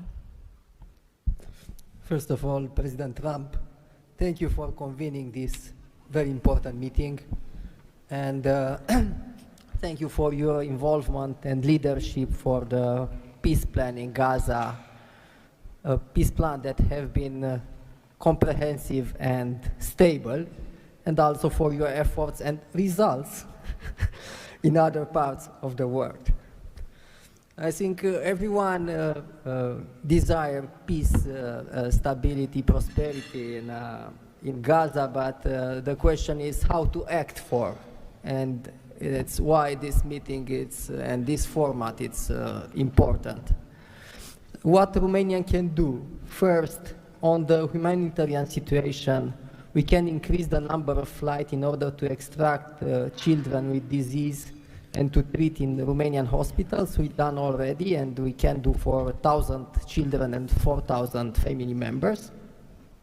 Secondly, we had a good expertise in emergency response system like ambulance, fire systems, and we can help in order to rebuild that system, and we can donate some equipment. Third, we are already offering some scholarships for Palestinian students, and we can extend the program. and we can help also to rebuild, refurbish the schools in Gaza. And fourth, I think the most important, we had also some expertise.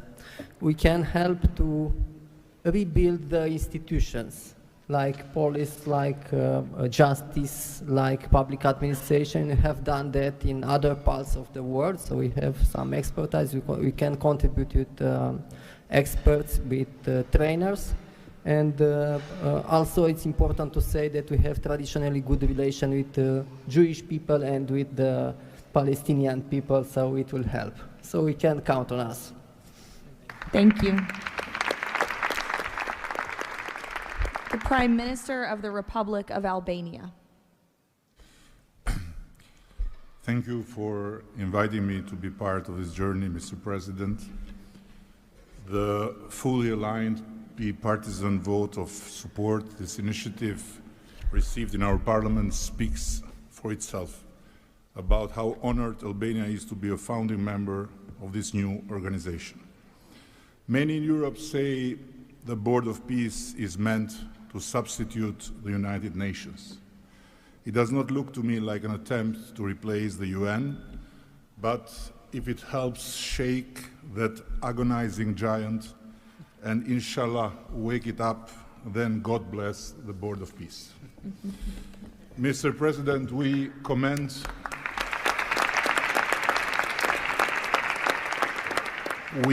your decisive role in bringing a halt to the heartbreaking conflict in Gaza, and Albania has confirmed its participation in the stabilization force with our troops. At the same time, I propose that this board invite all countries to contribute directly by building a dedicated public facility for Palestinian children,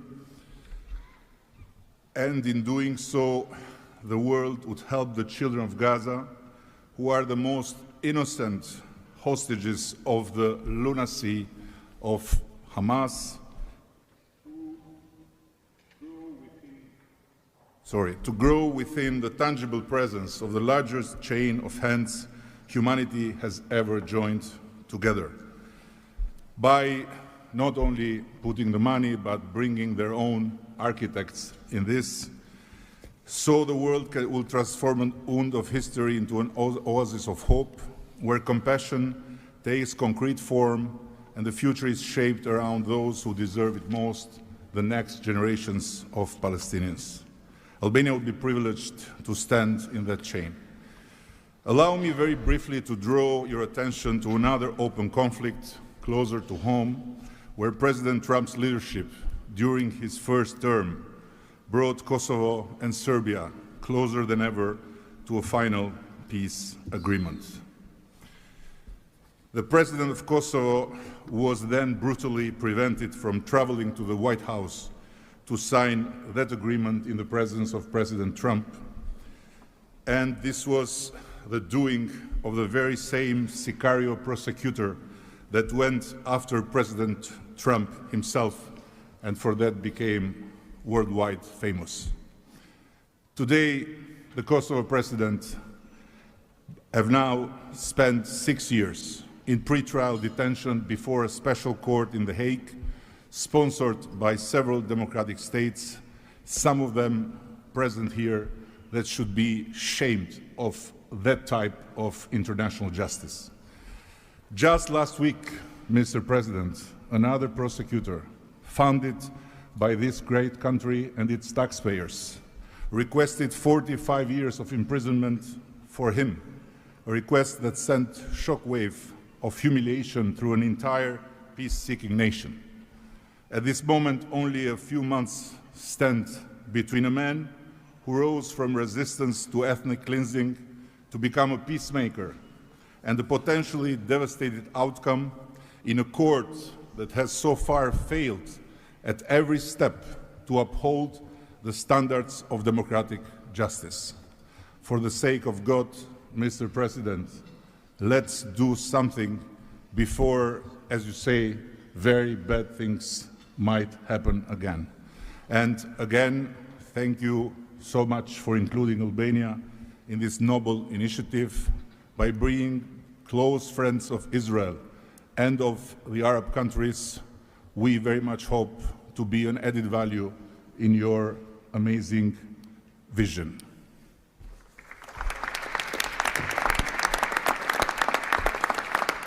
Next, the Prime Minister of Egypt. Your Excellency President Donald Trump, distinguished participants, I thank President Trump for convening this meeting. His Excellency's direct involvement and commitment to promoting peace in the region has been instrumental in achieving an end to the conflict in Gaza, which was previously considered unattainable. Egypt supports President Trump's vision to usher in a new era of peace and coexistence among the people of the region, in which the Palestinian people enjoy their rights to self-determination and statehood, in accordance to relevant international resolutions. Egypt also appreciates President Trump's firm position on rejecting the annexation of the West Bank. Egypt supports the mandate of the Board of Peace as a principal framework for governing the transitional period in Gaza. It is necessary to fully empower the National Committee for the Administration of Gaza to function effectively from within and throughout the Strip. Also, preserving the institutional and geographical link between the West Bank and Gaza is vital for the Palestinian Authority to eventually resume its role in Gaza. Within the framework of Egypt's support to President Trump's plan, Egypt will continue its effort to train Palestinian police personnel to maintain security within the Strip. Egypt values President Trump's position rejecting the deportation of the Palestinian people from Gaza as reflected in the 20-point plan, and stresses the importance of initiating early recovery projects in the whole of the Strip in a manner that preserves its geographic unity. Let us consider today's meeting as an initial step in advancing these objectives. Again, thank you, Your Excellency President Trump. Thank you. The Prime Minister of the State of Qatar. Thank you. Mr. President, distinguished members of the Board of Peace, thank you for convening this meeting under the banner of peace.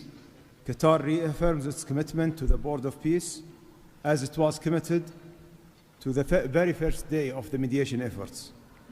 From that day until the end, when we have witnessed in that historical moment in Sharm el-Sheikh the signing of this agreement together with our partners.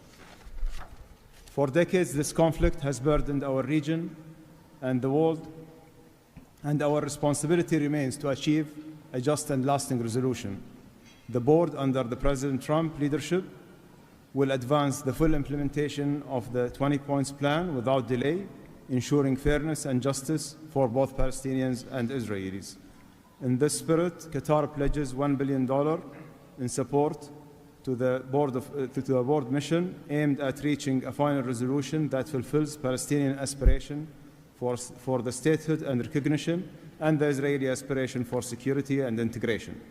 We will also continue our humanitarian coordination together with our UN partners and the Board of Peace. Thank you very much. Thank you.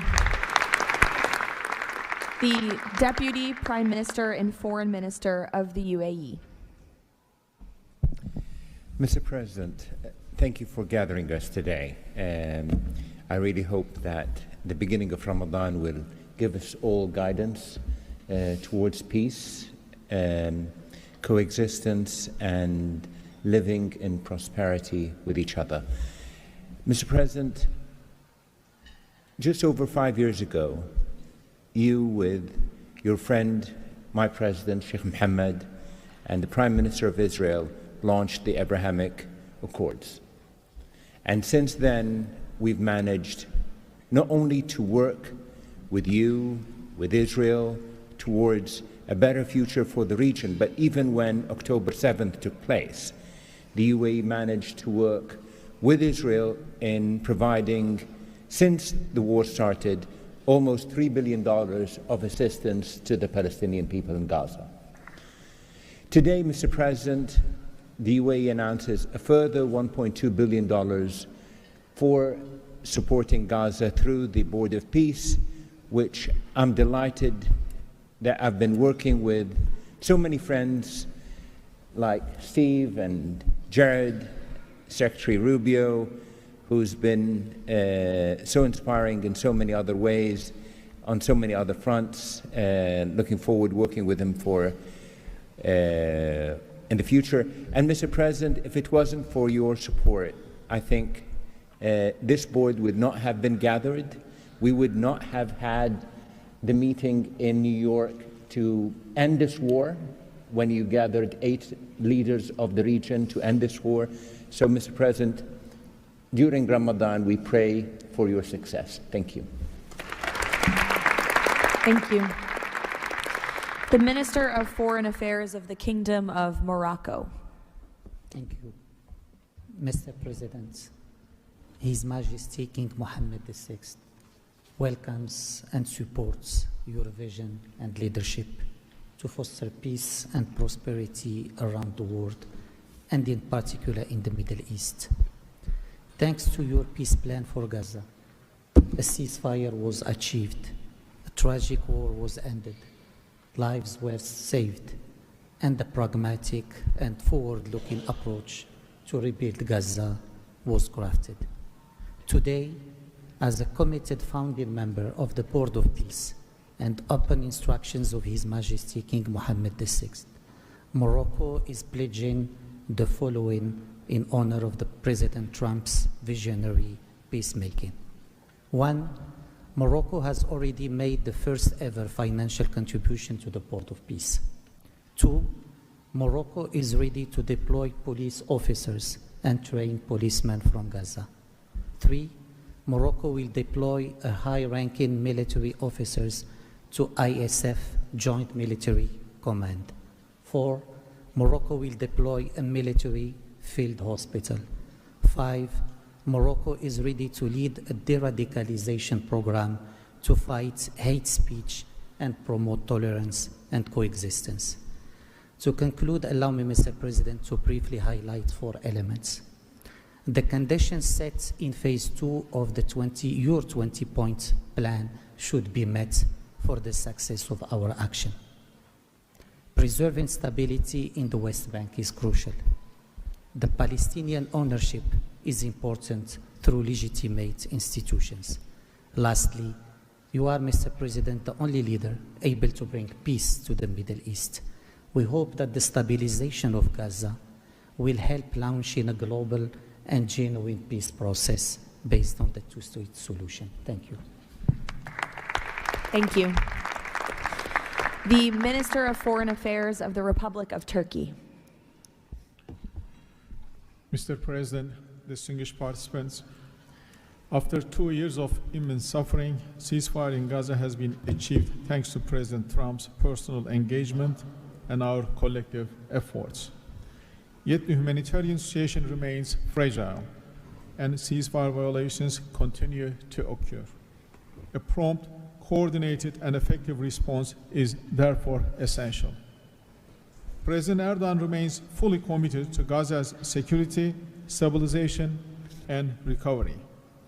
Turkey has already been providing immense amount of humanitarian assistance to Gaza.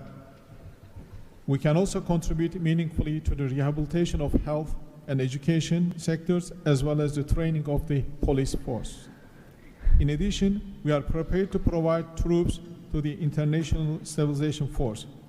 Mr. President, Turkey will continue to support your efforts towards a just and lasting peace. We remain convinced that the foundation of such peace is the 2-state solution. Let us work towards that objective for the benefit of all peoples of the region. Thank you. The Minister of Foreign Affairs of the State of Kuwait. I'll be delivering my statement in Arabic. فخامة الرئيس دونالد ترامب، رئيس الولايات المتحدة الأمريكية صديقة، رئيس مجلس السلام، أصحاب الجلالة والفخامة والسمو والمعالي، الحضور الكريم، السلام عليكم ورحمة الله وبركاته. أود أنقل لكم تحيات حضرة صاحب السمو الشيخ مشعل أحمد الجابر الصباح حفظه الله ورعاه أمير دولة الكويت، وتمنيات سموه بالتوفيق والنجاح لأعمال هذا المجلس. كما نتقدم بخالص الشكر لفخامة الرئيس دونالد ترامب على جهودها المقدرة والرامية إلى المساهمة في التوصل إلى إنهاء حالة الصراع بما يؤول نحو إقامة الدولة الفلسطينية المستقلة على حدود 4 من يونيو لعام 1967 وعاصمتها القدس الشرقية وفقا لقرارات الشرعية الدولية بما فيها القرار 2803 ومبادرة السلام العربية.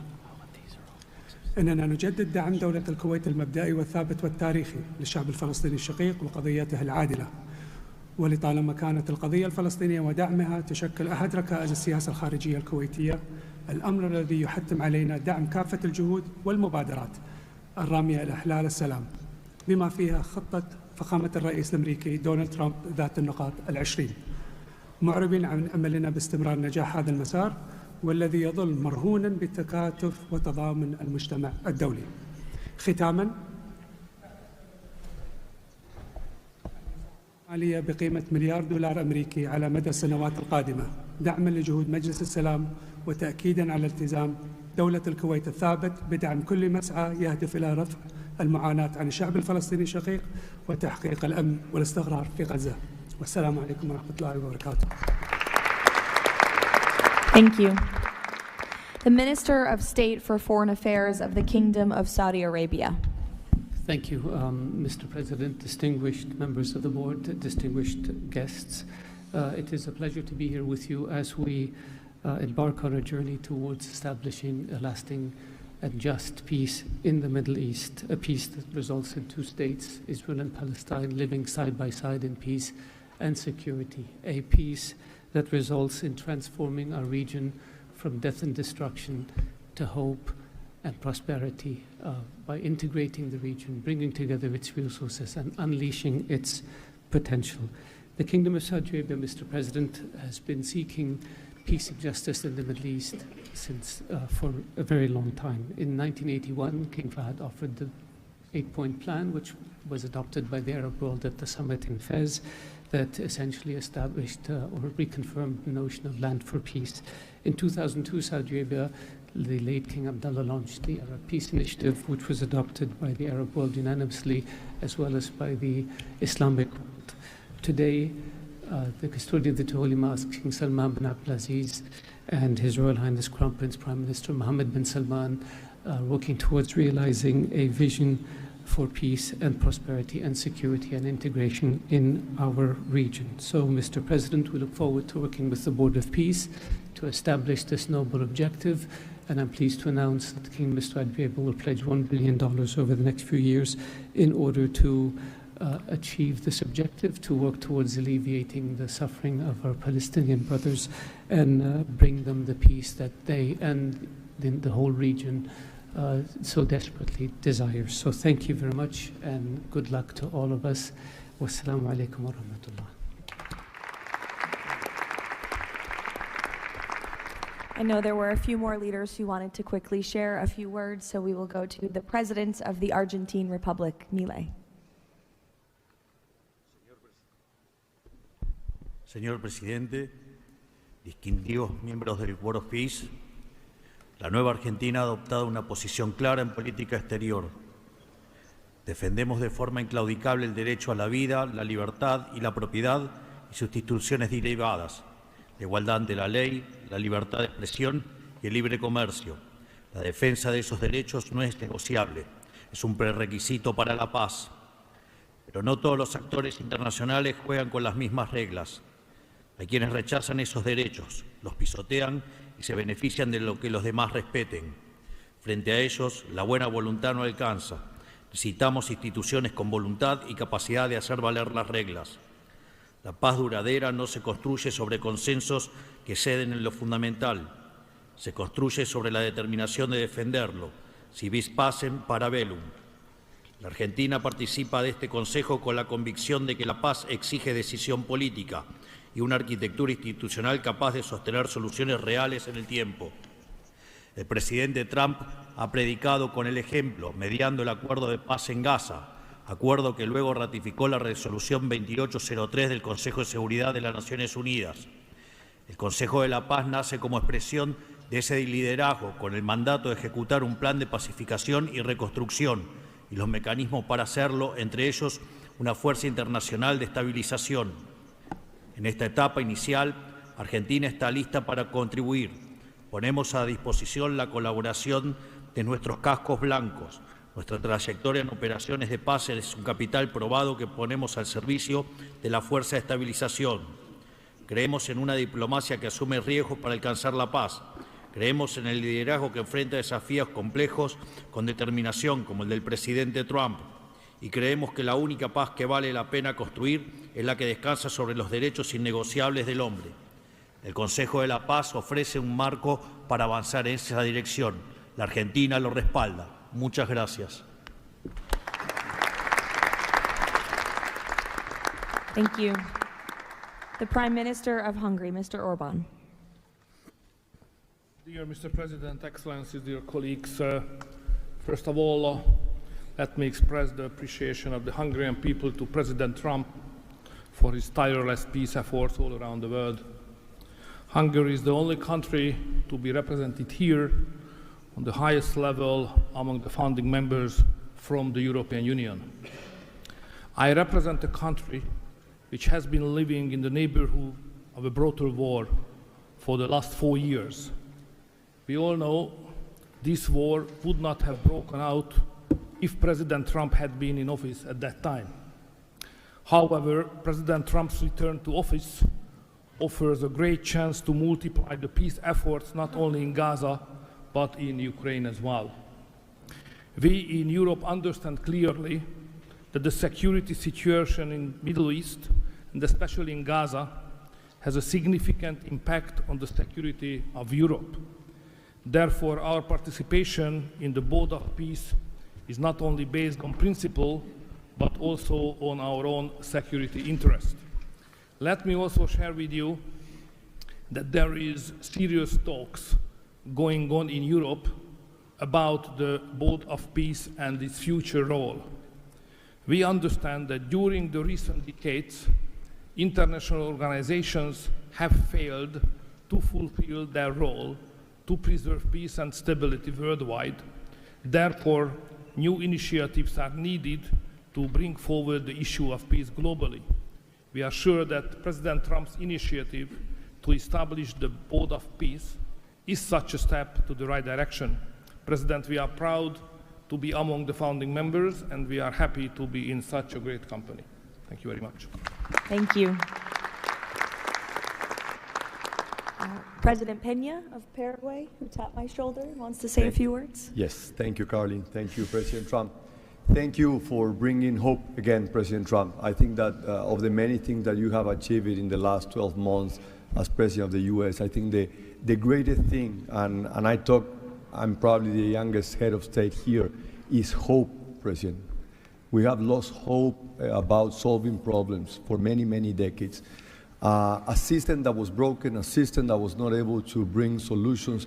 Now we're seeing that thanks from your leadership, we are solving the issues. I come from a country that 160 years ago faced extinction. We went to a war against our neighbor and we lost 60% of our territory and 90% of the male population. So we know on our own flesh the hardship and all the difficulties of war.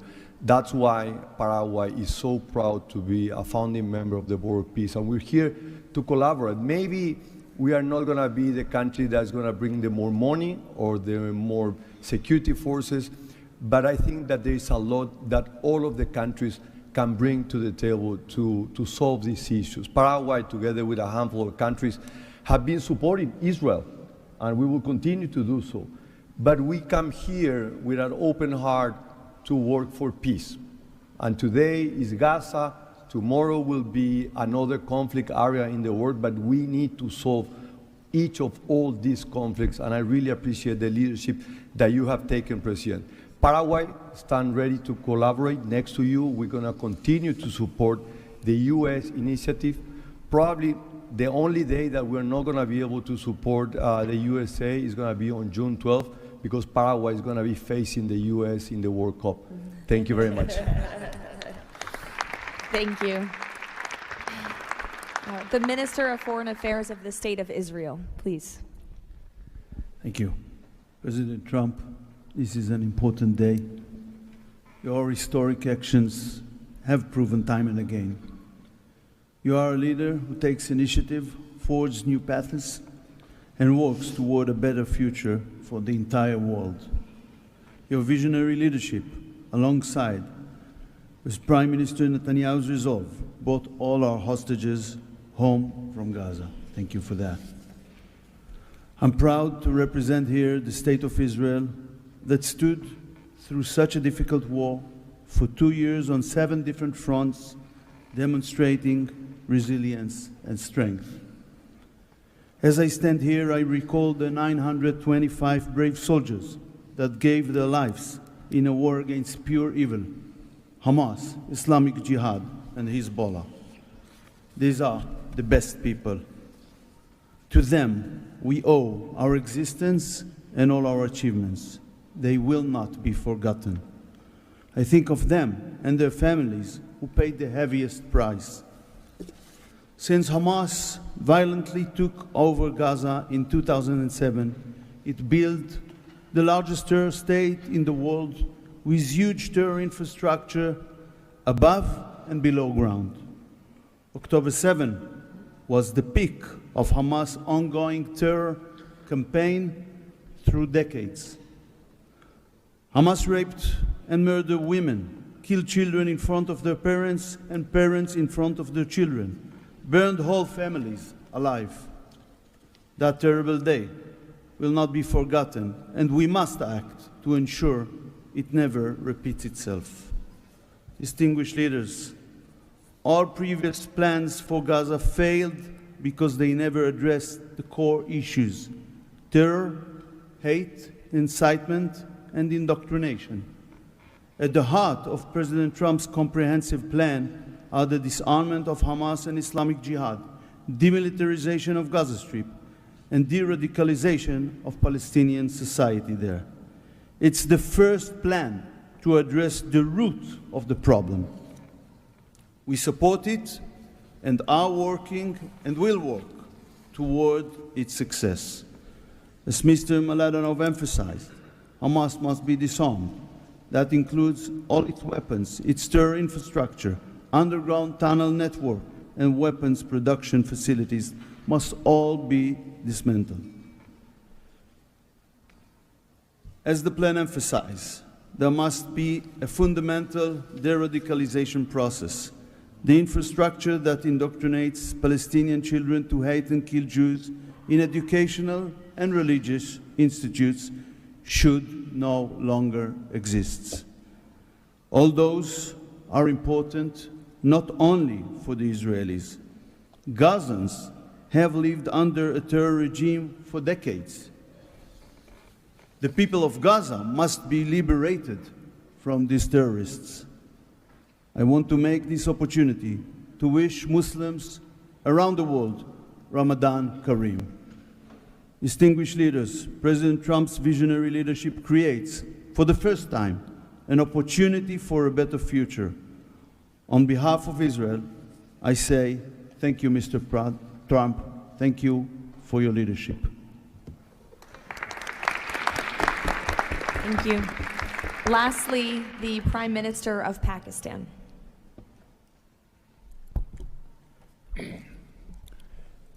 Bismillah ar-Rahman ar-Rahim. Your Excellency, President Donald J. Trump, members of the Board of Peace, distinguished guests, ladies and gentlemen, Assalamu alaikum and a very good morning.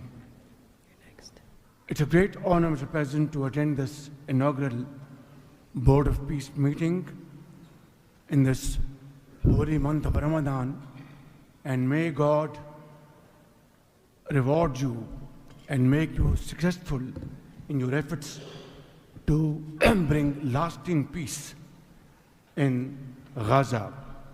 Mr. President, we deeply appreciate your unique initiative and your dynamic leadership in advancing peaceful solutions to conflicts across the globe.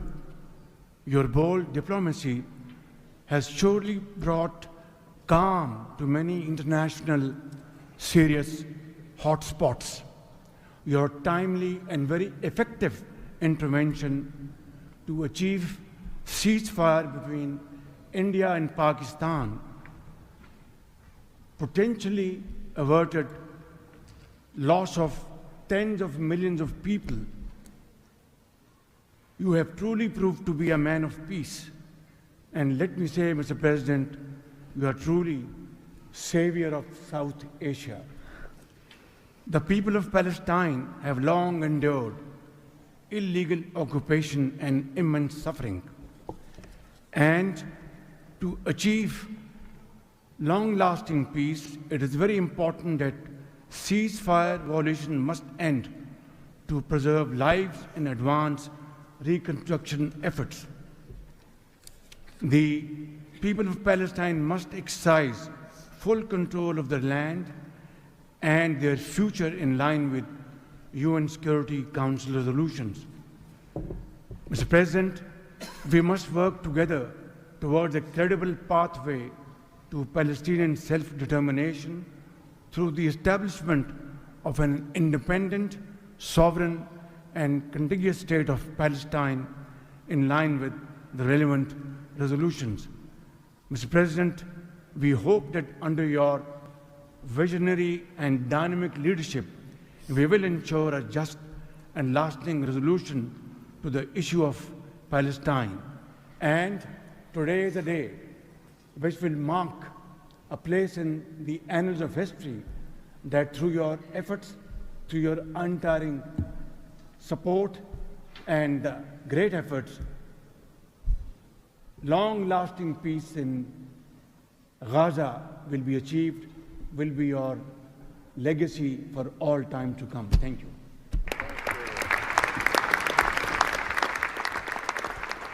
Thank you. We will now hear from the president of FIFA, Giovanni, to share more about FIFA's new partnership with the Board of Peace. Thank you, Caroline.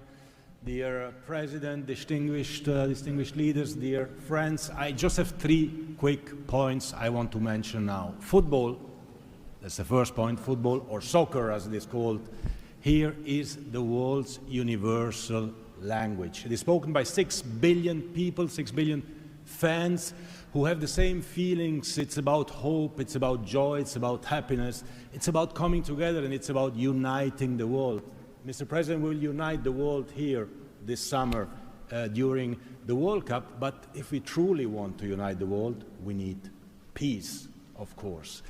And this brings me to the second point, because today we announce a true partnership between the Board of Peace and FIFA, and I'm very proud and very happy to announce this. After having heard your presentations in Davos, I was feeling that we need to help, we need to do something. Everyone has to support peace. Everyone in this room, Mr. President, everyone outside of this room who would like to be in this room has to support peace as well. We all have to contribute for this, and that's why FIFA wants to contribute, because we don't have to just rebuild houses or schools or hospital or roads. We also have to rebuild and build people, emotion, hope, and trust. And this is what football, my sport, is about. And the third point is that, of course, as you all know, images speak louder and better than words. So we prepared a short video, and you can watch this video. I invite you to look at it carefully. Thank you very much. God bless peace, and God bless the Board of Peace. Ramadan Kareem. Thank you.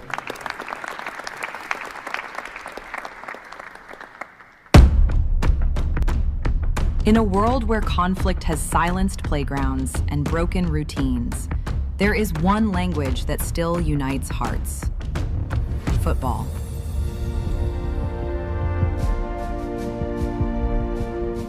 A simple ball, a shared field, a reason to believe again. Today, FIFA and the Board of Peace come together to turn football into a bridge toward peace, dignity, and hope. Through this partnership, a complete football ecosystem will be created, FIFA and the Board of Peace will build football pitches, FIFA arenas, academies, and stadiums. This initiative will support the creation of leagues at youth, amateur, and regional level, strengthening community engagement both on and off the pitch. It will also generate diverse professional opportunities, supporting the development of local talent not only on the field, but across all areas that bring football to life. Football does more than create players and coaches. It rebuilds confidence, restores routine, reopens doors to education, teamwork, and belonging. Local communities take the lead. Parents, teachers, volunteers, youth leaders, all becoming part of a shared mission to heal, to rebuild, to move forward together. Around every pitch, new emotions and long-lasting memories emerge. Community matches, fan gatherings, youth education, and sport programs. New job opportunities appear to become coaches, players, sport doctors, administrators, events organizers. We will create football ecosystem with thousands of people to be involved and engaged constantly. Together, FIFA and the Board of Peace will build, in Gaza, 50 FIFA arena mini pitches, with a cost of around $50,000 per unit. This represents a $2.5 million investment. 5 full-size pitches in 5 different districts at around $1 million per pitch. A FIFA academy with an estimated investment of $15 million. And a national stadium for 20,000 to 25,000 spectators, valued at around $50 million. These investments will create a complete football ecosystem designed to support communities and future generations. FIFA and the Board of Peace, united for football, committed to peace.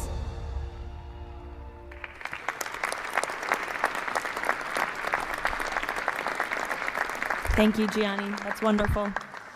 In advance of today's meeting, members of the Board of Peace were asked to vote on a resolution establishing the principles of financial integrity and transparency that will guide the board's work, and that resolution has passed unanimously. So now President Trump, as chairman of the board, will sign the resolution in the presence of a quorum of the board.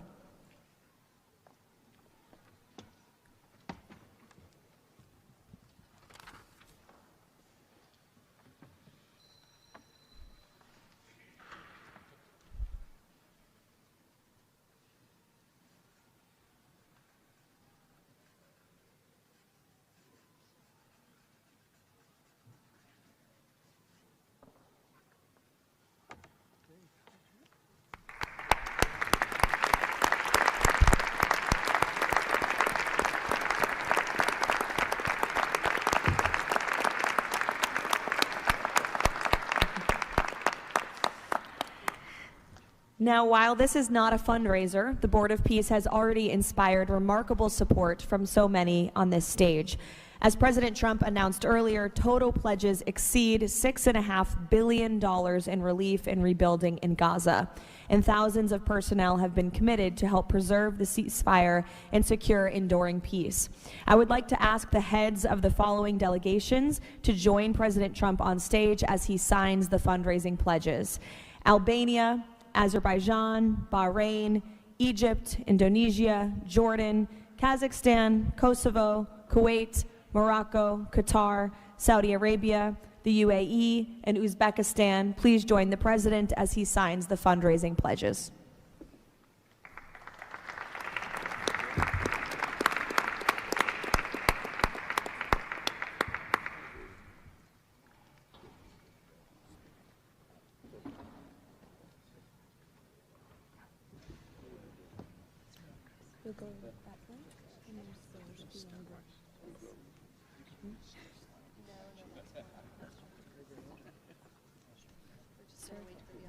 You'll go this way.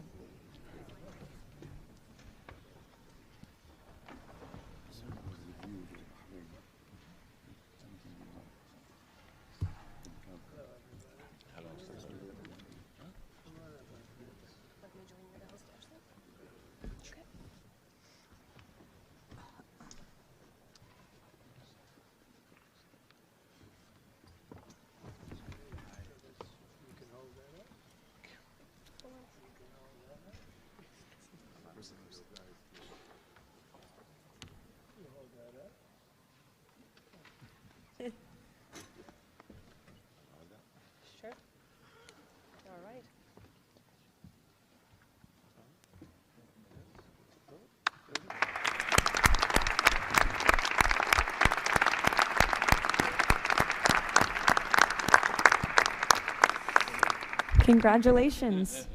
Now, President Trump, if you would like to say a few words to conclude, and then you have the honor of gaveling out the first ever Board of Peace meeting.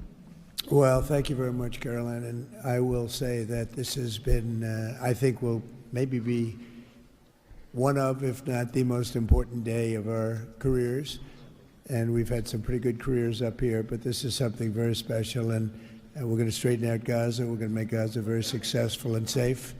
And we're also going to maybe take it a step further where we see hot spots around the world. We can probably do that very easily. This is a tremendous group of powerful people and brilliant people. And I think that we can do things that a lot of other people would not be able to even conceive of or think of. We will help Gaza. We will straighten it out. We'll make it successful. We will make it peaceful. And we will do things like that in other spots. Spots will come up.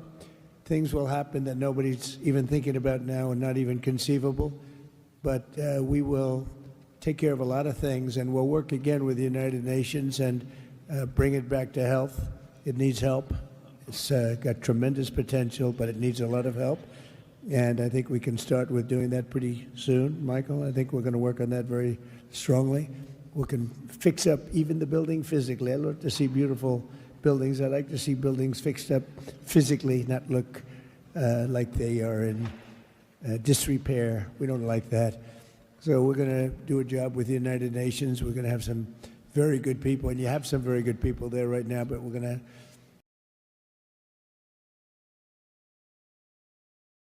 put some extra people in, and we're going to have it help us. But most importantly for today, the Board of Peace is going to lead the way in Gaza. We're going to make Gaza an example of success and safety and unity. And it's an honor that you're here. And I want to thank the media for being so respectful. You're really amazing. It's given the Board of Peace the respect it deserves. These are the most powerful people in the world. They're the richest people in the world through their countries. And they have made a tremendous commitment. And the United States likewise has made a tremendous commitment. Thank you to everybody for your involvement, and we look forward to working with you over the years for many, many reasons, many very, very good humanitarian reasons. Thank you all. Thank you very much. Thank you. Thank you. Thank you. Thank you, everybody. Ready? Thank you. We'll take it with us. Thank you, everybody.